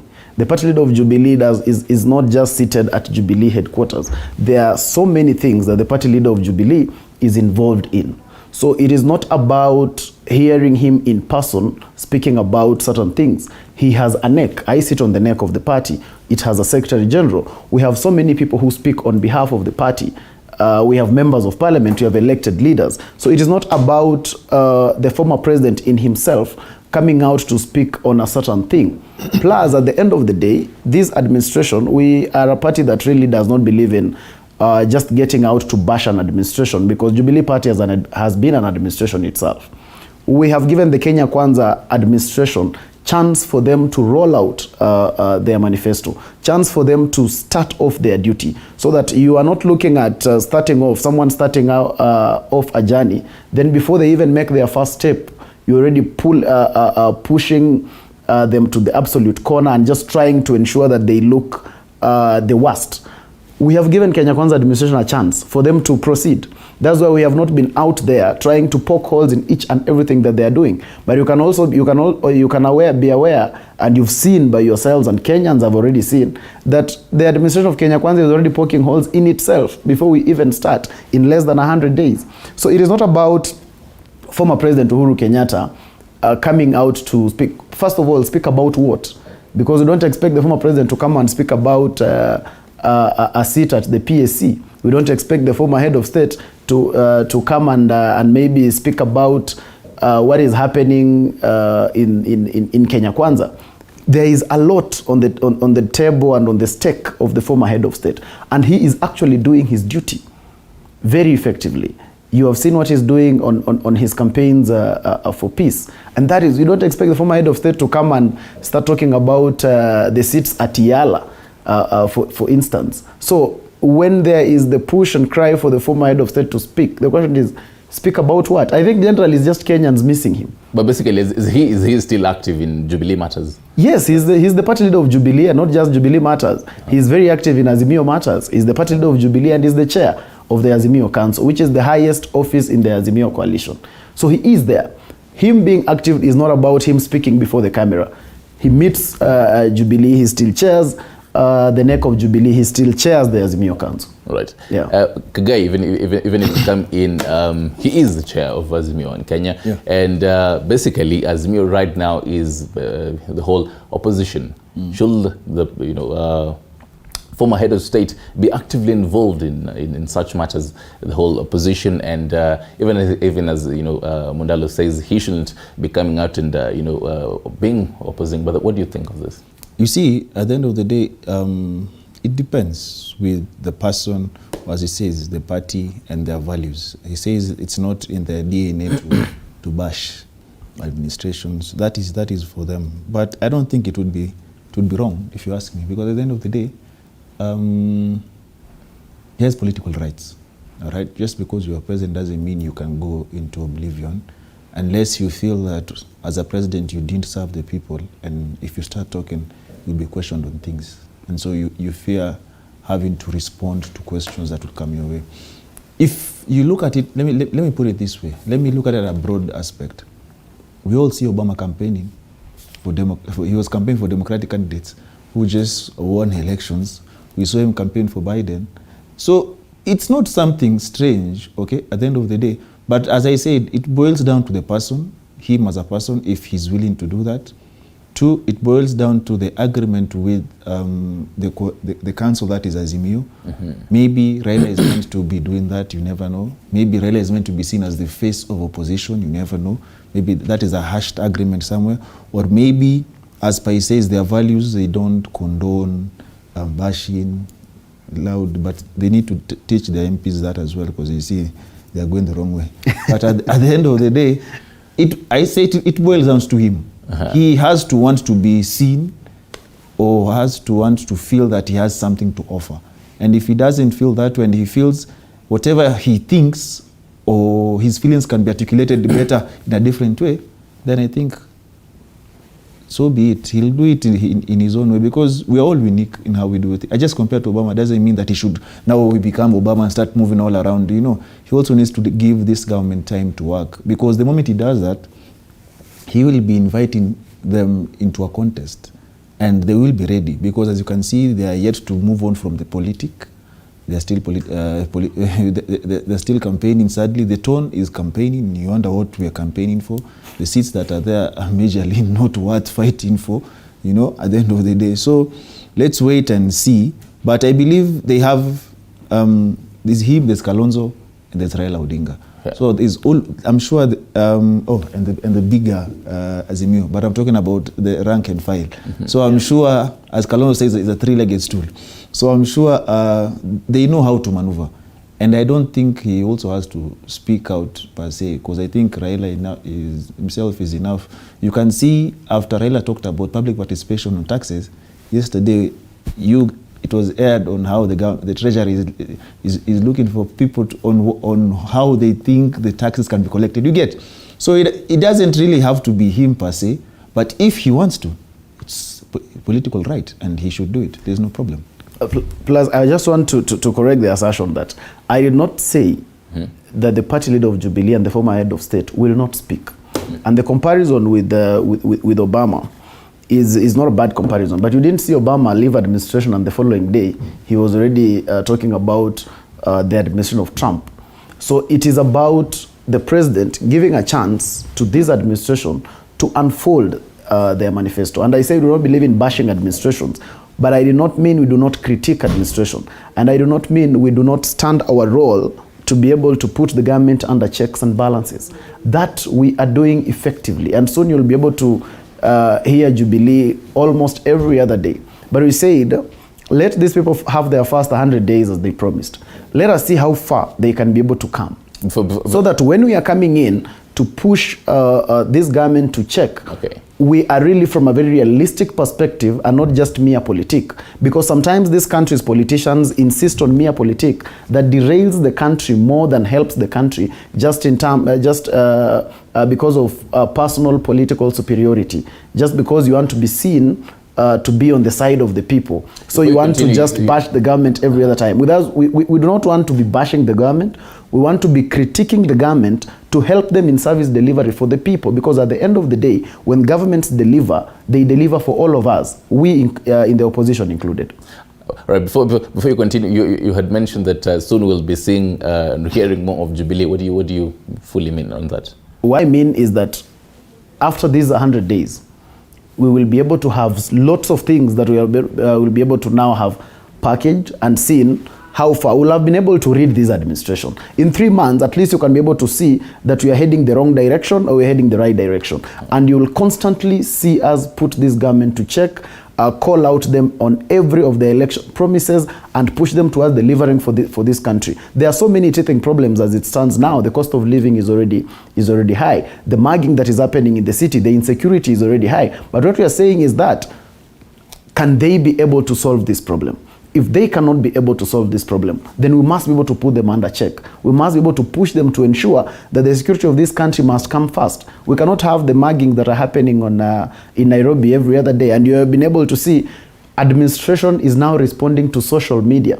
Like even before any political party puts anyone under checks and balances, Kenyans themselves have taken up the responsibility. And you have seen government now reacting to social media. You saw the current CS for Interior call a press conference yesterday. We saw the governor of Nairobi speak to this yesterday, basically because of the uprising that was there from the Kenyans themselves on social media. So it is not about Kenyans necessarily being always represented by a particular individual.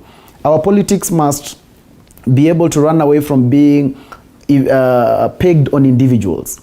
We must not keep insisting that who has not spoken. We must keep insisting on have the Kenyans spoken. And every time the Kenyans speak, you can be able to see that the country is listening. Okay. And you've seen administrations react to it. Okay, Wakili, since for quite a long time, coalition parties haven't really survived the test of time.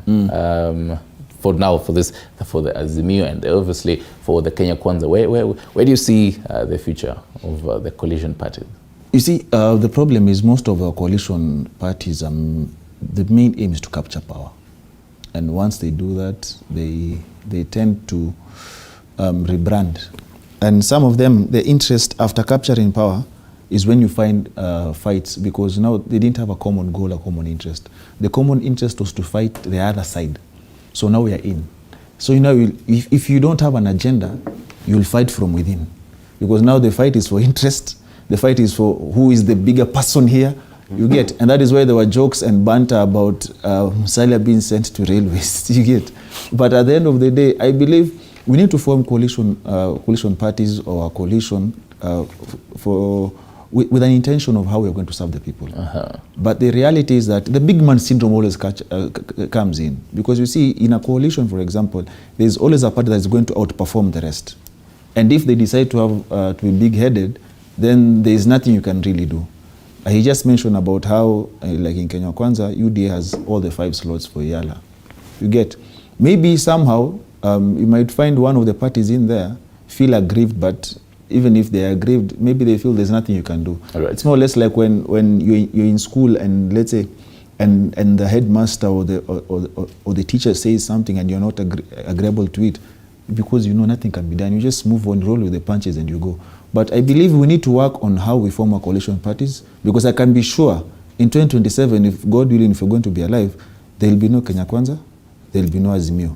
Right. There will be different names, because it is easier to sell a new name. Something new is appealing, you know. It comes with razzmatazz. It comes with all this rhetoric. So we are waiting to see. But if they remain the same, it will show the growth in our politics, which I hope, because we need to move and have our parties strong, so that we actually don't have a scenario where every new 5 years, the party that is there, the people are the same in power. Sorry, people are the same, but under different parties. You get in that they form a party, capture power, collapse it, form a new party.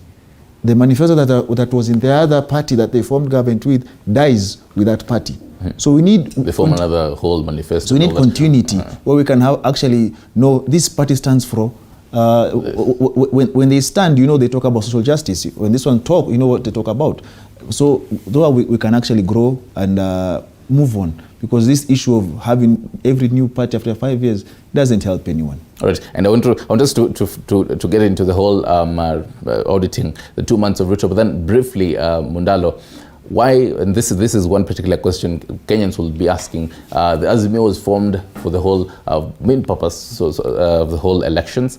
Why have Azimio at this point? Should the constituent parties just break even and maybe 2027 form again, maybe, and a rebrand maybe? Now, coalition agreements always look at things from both sides. A coalition agreement does not only look at the possibility that you have been able to form government, it also looks at the reality that what if you do not form government. So the relevance of Azimio does not stop at the failure to form government. And that's why you're able to see Jubilee cry that we need to have that seat at the PSC, because that is part and parcel of the coalition agreement. Because we don't need to look at it like basically a winning election matter, but remember, Azimio is actually even a party.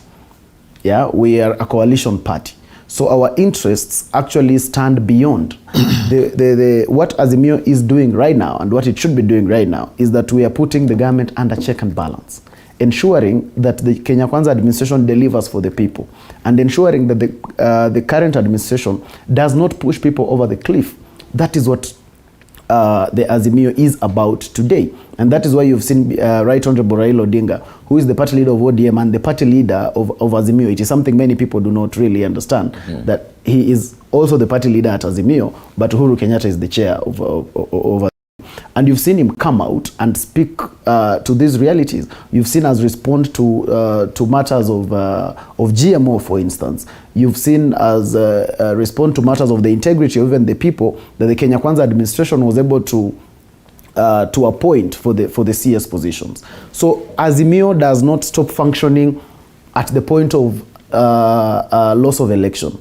Azimio continues to be relevant throughout, because there are many things after the election. It's not just about win the election, but it's also about keep the government in check. And that is what a sensible and realistic coalition does after election time. Right, and now let's get into the whole auditing of the past 2 months of President William Ruto's time in government. So far, 2 months, he's visited about the whole 126 publicized meetings. He's portrayed himself to be a man on a mission. They say, all right, you as Jubilee, you're saying you're waiting for the 100 days to elapse so that you can actually now start auditing.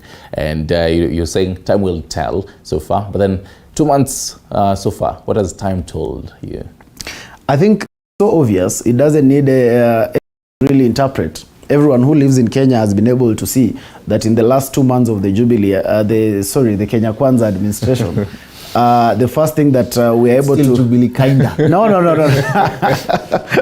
You know, we are just freshly out of government. So forgive me when I keep thinking that it's still the Jubilee administration. So the Kenya Kwanza administration, I think the first thing that hit Kenyans was the fuel prices, that we were able to move to a skyrocketing figure that Kenya had never experienced before. And that has been very worrying. In the first, actually, was it the first 2 days already were starting to have a diplomatic row between Kenya and I cannot remember the name of the country, when our president was able to congratulate a country that is still under question whether it's actually a country or not. So we already saw a diplomatic row. That was in the first 72 hours, actually. So we are already seeing the state of insecurity today. In the country, on his first political gaffe, as many would say, he sort of corrected that and had quite a number of other diplomatic tactics. Do you think he sort of learnt that and corrected it later? Yes, there was a correction of that later, but you could already see that it was a blunder that was not necessitated as a country, because there are some decisions that are actually cabinet decisions. They are not just decisions you take upon as just because you're president. So those are some of the teething problems that we already got ourselves into. You look at the state of insecurity that we are having today, especially in Nairobi, the muggings that are happening, and all we are seeing is tough talk. Yeah, and there's a lot of tough talk. You can see the bandits that are the bandits in what is the name of the place again? That were able to attack just after the president in Tiati. After the president had gone there and tough talked for about an hour, the same day he left, there was an attack. So we have seen the state of insecurity in the country becoming extremely wanting. As if they were daring him. As if it was a dare. It was as if to tell the president, what will you do anyway? We are here and we are here to stay. So you can be able to see, these are some of the things that we have been able to see within the first 100 days of his administration. We have seen the appointment of cabinet secretaries with a lot of integrity issues as well. And to an extent that a committee, a vetting committee would be able to say, this particular one person is completely unfit, but this person still sailed through. So these are some of the things that we have seen within President Ruto's first 100 days. We have to give it to him that he has actually had a record high number of meetings, and I think it is very characteristic of the Kenya Kwanza administration today. They are having a lot of meetings. If you check the pages of the governor of Nairobi, every day he has almost 5 meetings every day. But now the results of these meetings is what is still questionable. I'm not seeing the results. When they came in, I think when Honorable Sakaja, the governor of Nairobi, came in, we thought there will be this wholesome transformation of Nairobi, and by now we will be living in a likelihood of some New York of some sort. But then we are still having these teething problems. We are still having the meetings. I don't know when these. I think maybe unless there was a Kenya Kwanza agreement that the first 100 days are for meetings, and then there will be implementation, because meetings they have actually had. So this is how I would be able to really give my analysis of their first 2 months. Maybe the only thing I would be able to probably give a percentage if you're to give them a scorecard. A scorecard, if it is a percentage, maybe if I was to just look at meetings, I would give them a 90. But if I was to look at the deliverables that they promised Kenyans, then I would still not go beyond 25%. All right. Yes. Kagei, so far, what has stood out for you? Promises and promises. You know, there are new promises that were not during the campaigns. We're going to have 1,000 dams. 1,000 dams. The dam is expensive. There was cheap flour. We've been told for 1 year. We wait for that. Now cheap smartphones. From free phone calls to 1,000 dams. So you don't know. You know, you wonder this. You know, if you look at what the DP said during inauguration, they inherited a dilapidated economy. So I don't think there's money for 1,000 dams. We'll have to start from there. And if it's going to be a PPP, also there are going to be issues, because there are many stalled government projects from Jubilee A. This is Jubilee B. And yet he wants he ordered National Treasury to cut back. That is like good. 300 billion. That is good, because you see there are so many largesses that need to be cut from state departments that are not needed. Why do you want to go to Diani to discuss something and you have a boardroom? It's just the per diem that they're looking for, and also just business. So that we do support. That is something that we say is okay, that is good. But you see, there are some gaps here and there. For example, like you said, The first thing was the diplomatic gaffe with Sahrawi. That was a gaffe which should never be repeated. And secondly, I do say that the GMO is not handled properly, because when you lift the restrictions without public participation, the products might already be here in the country by now. So by the time you start having regulations and public participation, people are already consuming. And what if I'm consuming something I don't want to consume? That is a question you get. Because when you go to developed countries, they are labeled. When you go to shop, this is GMO, this is GMO free. There are those who wouldn't want to take GMO, and I stand on that. The other problem is that we have been seeing pronouncements from cabinet secretaries, left, right, and center. You know, there's excitement, you know, that comes with a siren and a flag. You feel bodyguards. Bodyguards. You get somewhere, you feel omnipresent. You feel a lot of power. A lot of power that can be confusing.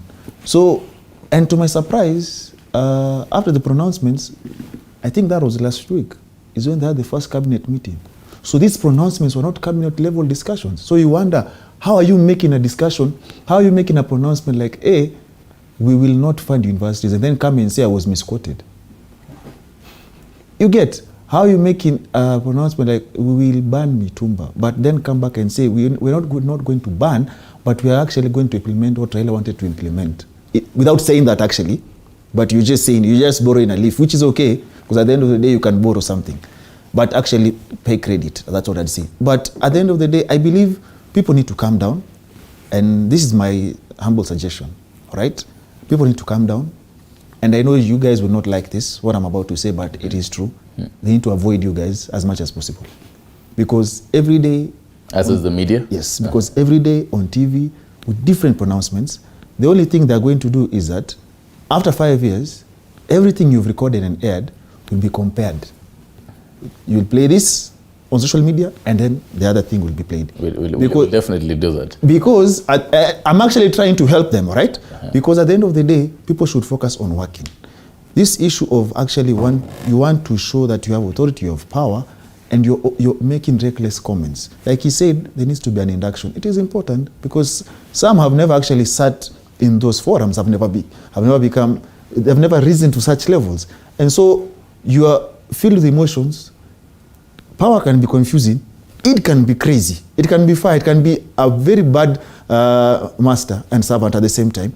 So at the end of the day, you end up making reckless comments that now the government has to go back and change. And then you quote, and then you say, I was misquoted. So for me, I believe we were told, but there's something we haven't asked him. We were told by the former president, we give them 3 months, we'll see something. I don't know what he said we'll see. He should loop us in on what we are expected to see in 3 months, because now it's 2 months. So I don't know what the former president meant when he said, in 3 months, we will see something. We don't know. But he must know, because he is closer to the party. But even as you answer that, were Kenyans with the electorate expecting instant results from all these pledges? There was nothing wrong with the electorate expecting instant results, because instant results Kenya Kwanza promised. So it would now not be unfortunate if Kenyans expect that. I remember during the time when we were processing the court case after the election, the deputy president, then who was deputy president-elect, stood on a podium and said, the flour is being delayed by Raila Odinga. The 100 shilling flour is generally being delayed by Raila Odinga and his case. As soon as the case is done, flour in the supermarkets was supposed to be 100 shillings. Up to today, I don't know what then happened. But then, just as we're saying, there is a lot of pronouncement, because it happens when you take half of your cabinet as politicians. Not because I have any problem with the politicians being appointed to the cabinet, because the advantage is that they are held to account by the people, because politicians must remain politicians, and they have a direct contact with the people more than what we call the technocrats. But then you must be able to induct them that there is a difference between now politics and running an administration, because what they are actually doing is still remaining in the political banter. When you are a politician, everywhere you stand, you make a promise. And you do not necessarily need to be held to account for that promise. You stand and tell people from next week, we are going to pay the school fees of all the children. Yeah, then you look for an excuse during that next week. And there is nothing particular that somebody will be able to hold you to account for. Basically, but now, political... it's just political rhetoric. But you see now when you get into the executive, you speak for administration, you speak for the country, you speak for the president. And that is something they really need to get to understand, and also get to understand how to manage power. Because again, as a politician, sometimes you look for the media more than the media looks for you. When you are in the executive, the media looks for you throughout. You get out of a meeting, you find TV47 cameras and microphones, and someone is asking you, so what do you think about whatever? And maybe you even don't know what that thing they're asking you at that particular moment. But because you do not have the luxury of saying, this will be able to discuss in another time and whatever, you feel you have the tendency to keep thinking you must answer every time. And you have the tendency to always think it's an opportunity for you to appear again to the people of Kenya. There is a competition for cabinet secretaries to perform in the media more than to perform in the reality of duty. Do you think at this point there's a thin line between the executive and the legislative, now that the fact that we have a number of cabinet secretaries who are politicians, there's a whole thin line between the executive and the legislative? Yes, there's a thin line, and which as a person I agree with, because sometimes the technocrats stayed too far from the politicians, and you see the politicians interact with the people every other day. As compared to President Uhuru's and Mwai Kibaki's times. As compared to what I would call the technocrats. Because sometimes you need a blend of both for you to have an effective administration. Because sometimes the technocrat would, I always give the example of a cabinet secretary who stays in Karen, and his office is in Upper Hill, and he takes lunch at Radisson Blue. So he leaves Karen to Upper Hill to Radisson Blue, back to Karen every day. But a politician who is also a cabinet secretary, remember, he cannot shed off his cloth as a politician. He'll still need to respond to the millions of calls from the village. He will still need to respond to his colleagues, because he has very many colleagues in parliament. He is pushed to account more than a technocrat would, because he has a larger base. This person has been, like Murkomen, has been senator for 10 years. So he has a base already that is already needing his solutions instantly. So he must keep responding to them. So that, to me, was okay for the president to do. President Ruto merging and just being able to put together the luxury of a bit of the technocrats together with the politicians is a good blend. But then he must be able to have an induction, especially for the politicians, to tell them it is now time to reduce media appearances and appear more when you are launching a project. Appear more when you are saying this is what we have done. Appear more when you are saying from now going forward, these will be the changes, and this is what is being implemented, and this is what we have already discussed at, and it's effective and working. Not here to promise, because what we have seen is they have kept appearing to promise, including a cabinet secretary who was barely 48 hours in office, came and told us that she'll increase the salary of civil servants, which is a whole ball game. It is not something you just do by the snap of the finger.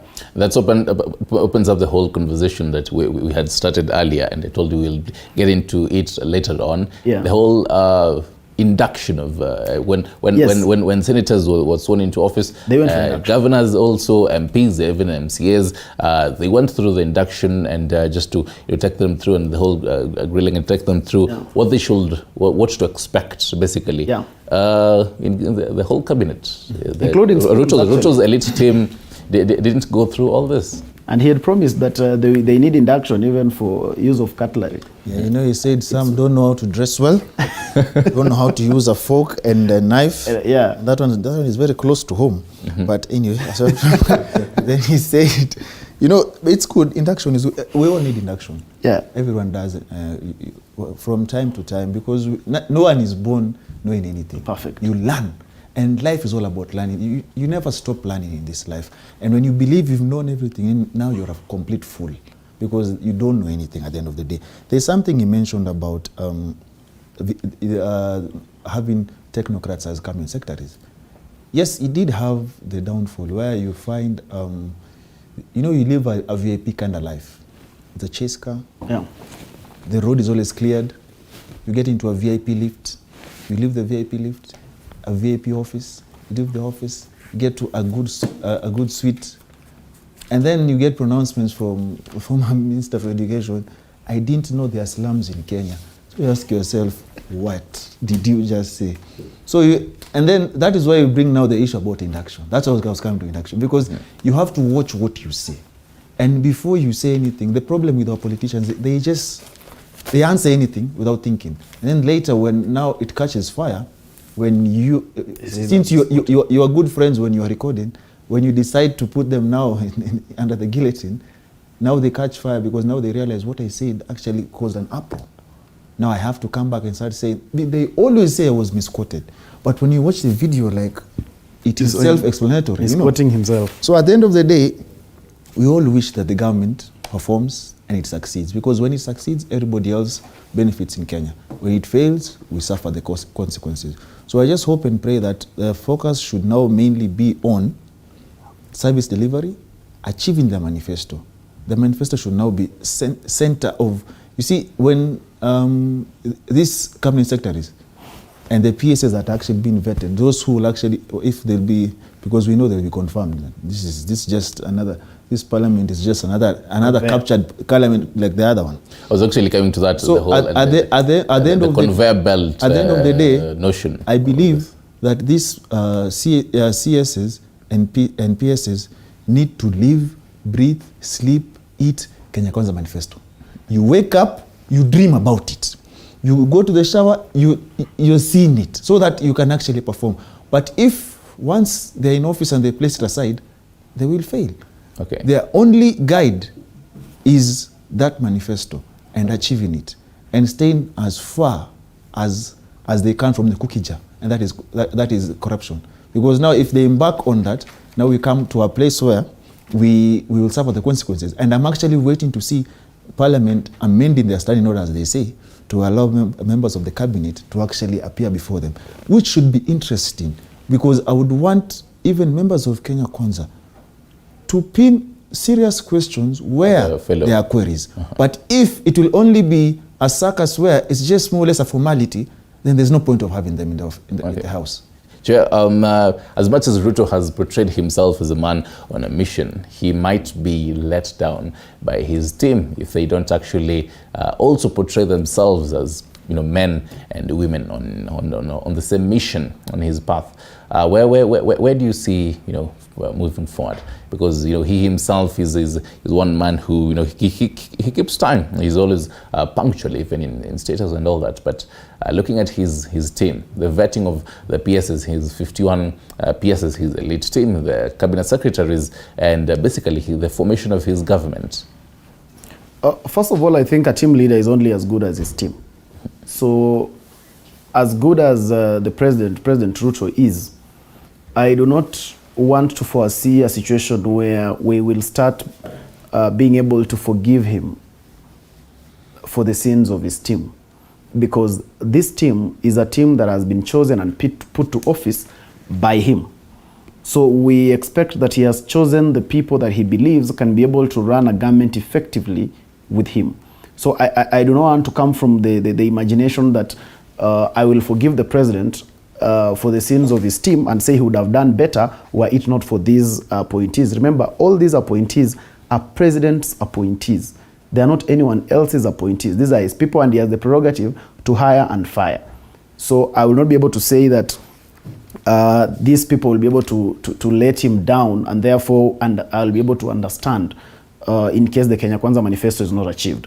Two, about the PSs. First of all, I don't know how we came to a place where PSs stopped being conveyor civil servants, so that the reason why they were actually accounting officers of the ministry is because they are supposed to be people who have served in those ministries for quite a time.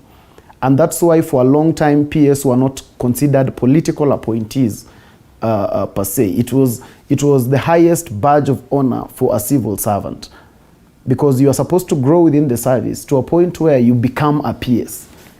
Like you can be promoted to all the way to being a PS. How we have gotten to a level where now PSs are political appointees and you can take anybody and throw him into a ministry, I don't agree with it much, because I'm looking at a situation where you've picked a CS from the political arithmetic, maybe a former senator, a former member of parliament or something, and you've also picked up a PS who is also from the political cadre, never worked in civil service before, never worked in public service before, and you've put both of them together to run a ministry.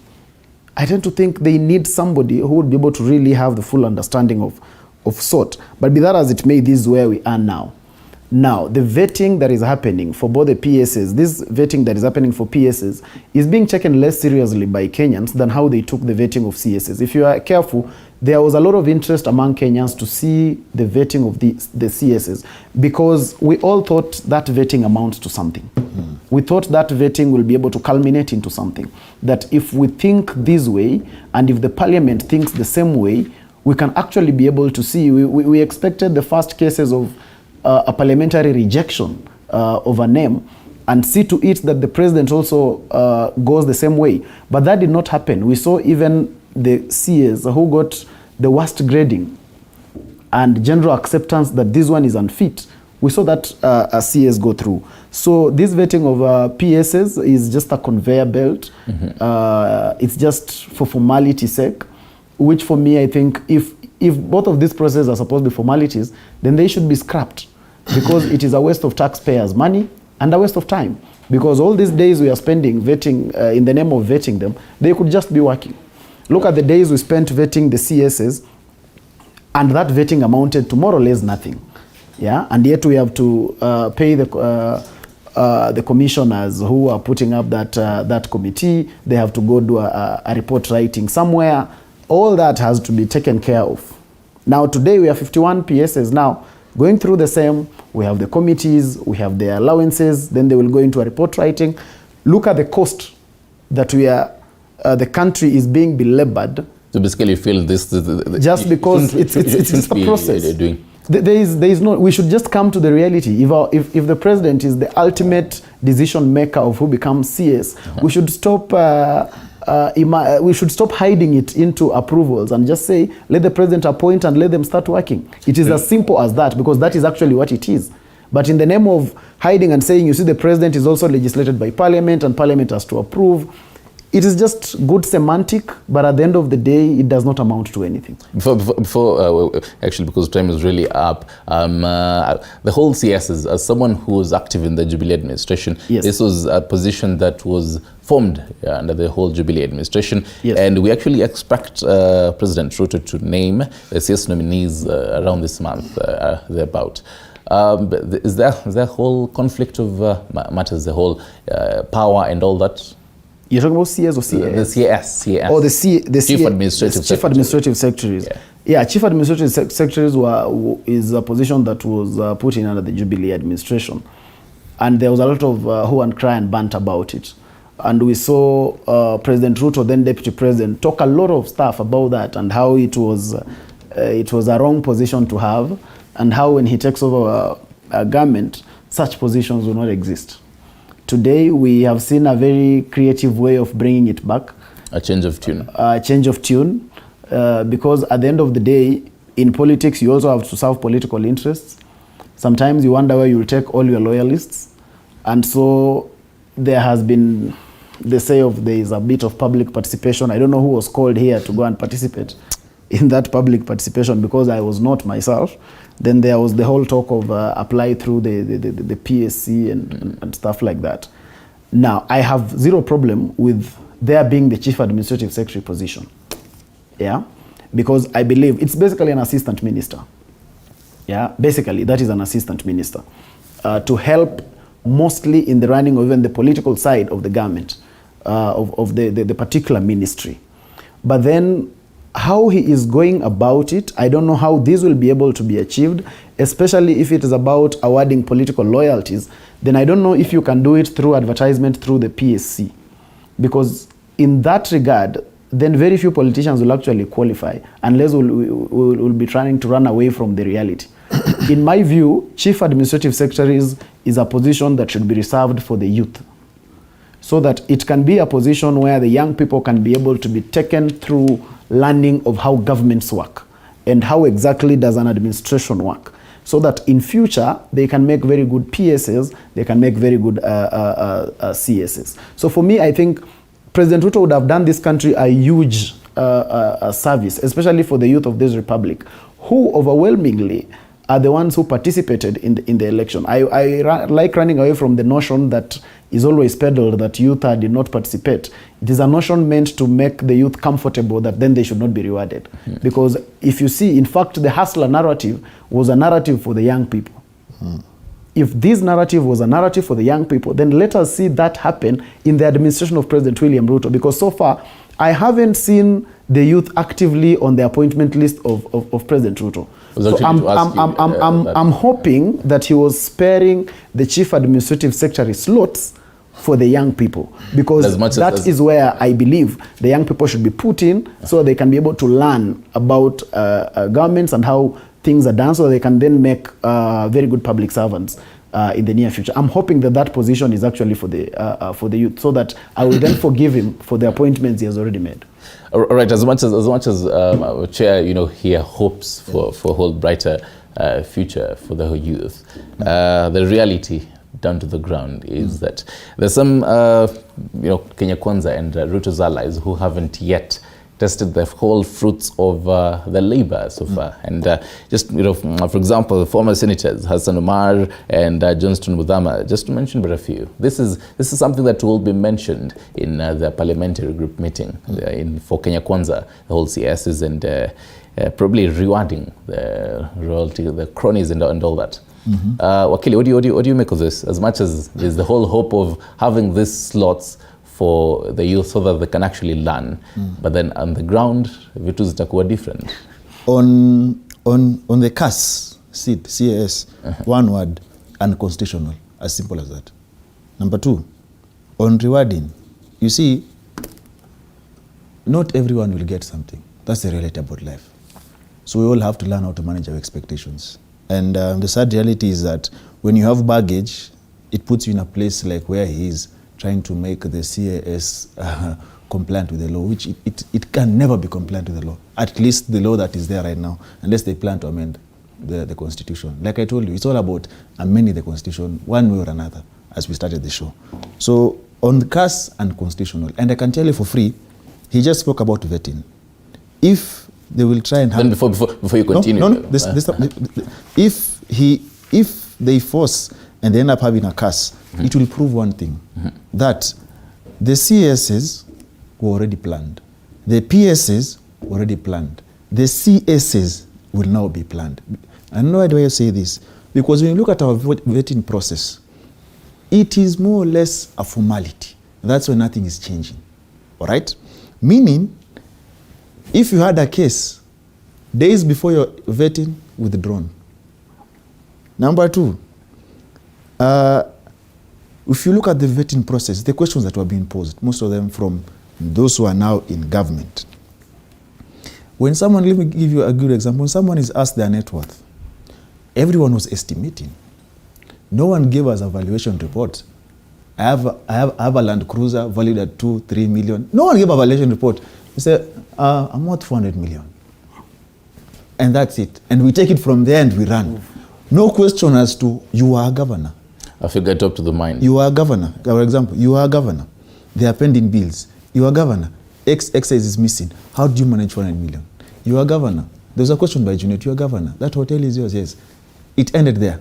How did you acquire the hotel? As a joke. How did you acquire the hotel? You see, no, that is a vetting process. Those who put this law intended for an interview kind of thing. Because when you go, you see the sad reality as the Kenyans out here, you go for interviews, you're asked questions about your suitability on a large scale, which are serious.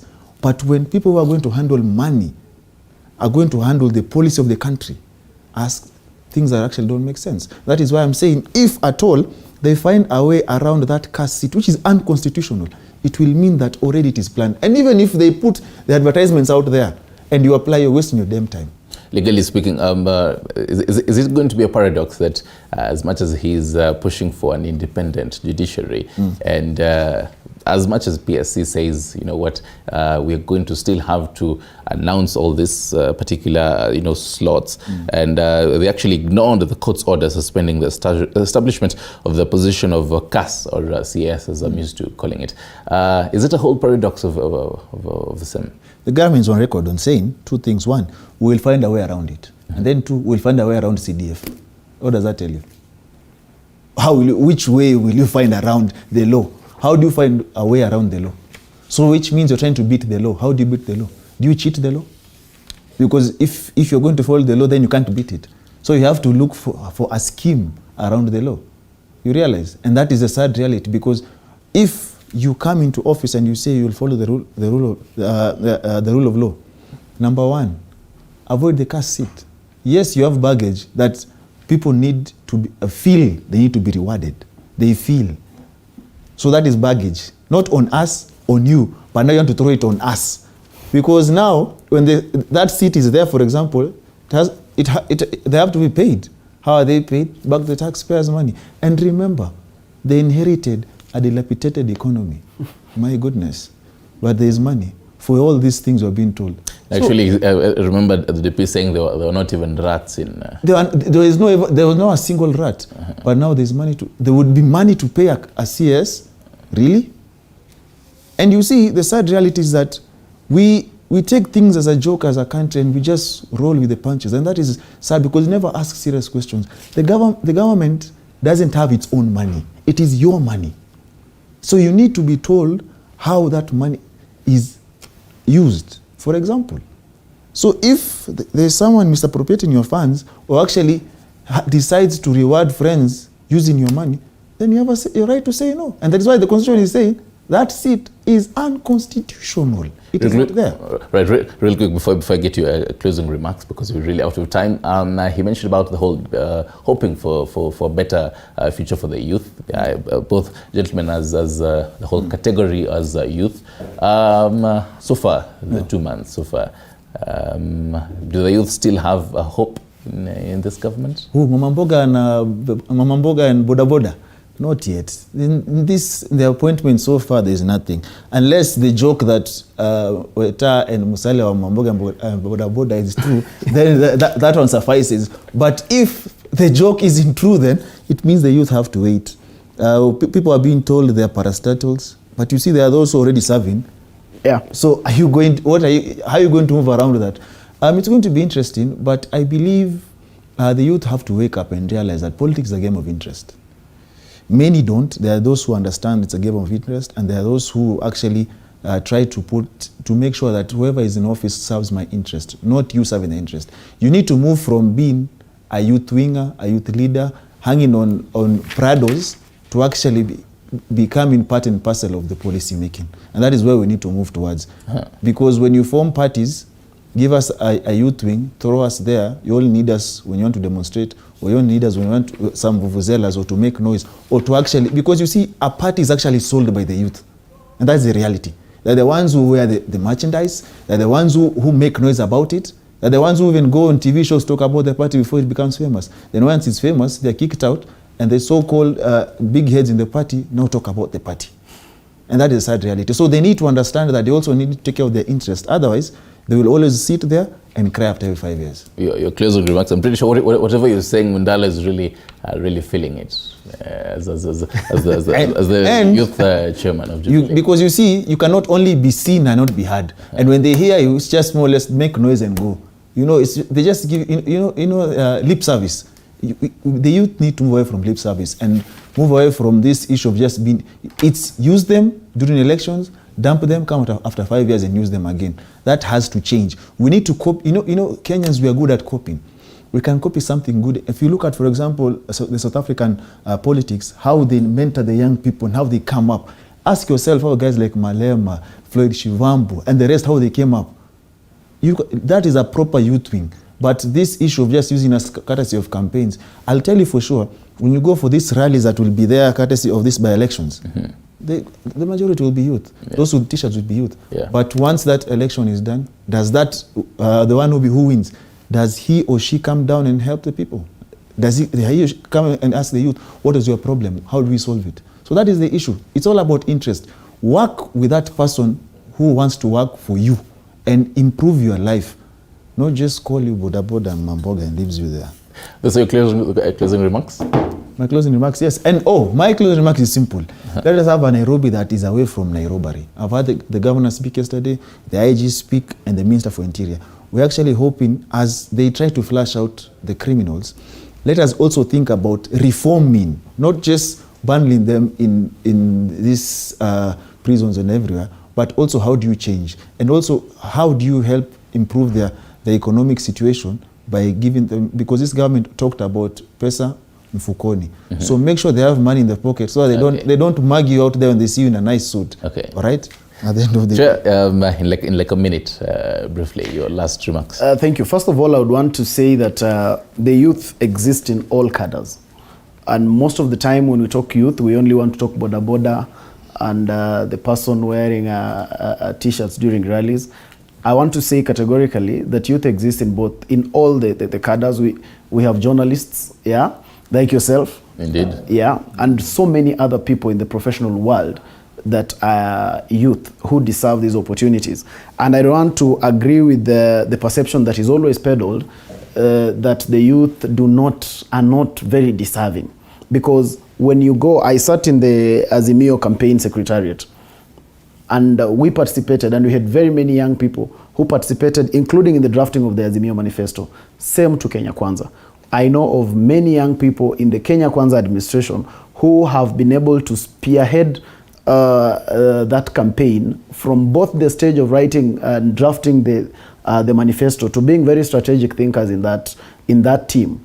Those young people deserve a chance on the table. All right. I would want to just maybe end by appreciating, at least on the IALA nominations, we have a young person, Maina Karobia, who has been put there by UDA to serve at IALA. We want to really call upon members of parliament to support, because that is the only youth who has been who is on that list. Definitely. So from the members who are led by the Young Parliamentarians Association of Kenya, they must be able to prove to us that they are indeed the young parliamentarians of Kenya by, first of all, voting that gentleman to go in and represent the young people at Yala. Thank you very much, Advice Mundalo, the chairman of the National Youth on Jubilee Party, and Nuruddin Kagai, lawyer. Thank you, gentlemen, for making your time this particular morning. We're taking a short break. We'll be coming back to discuss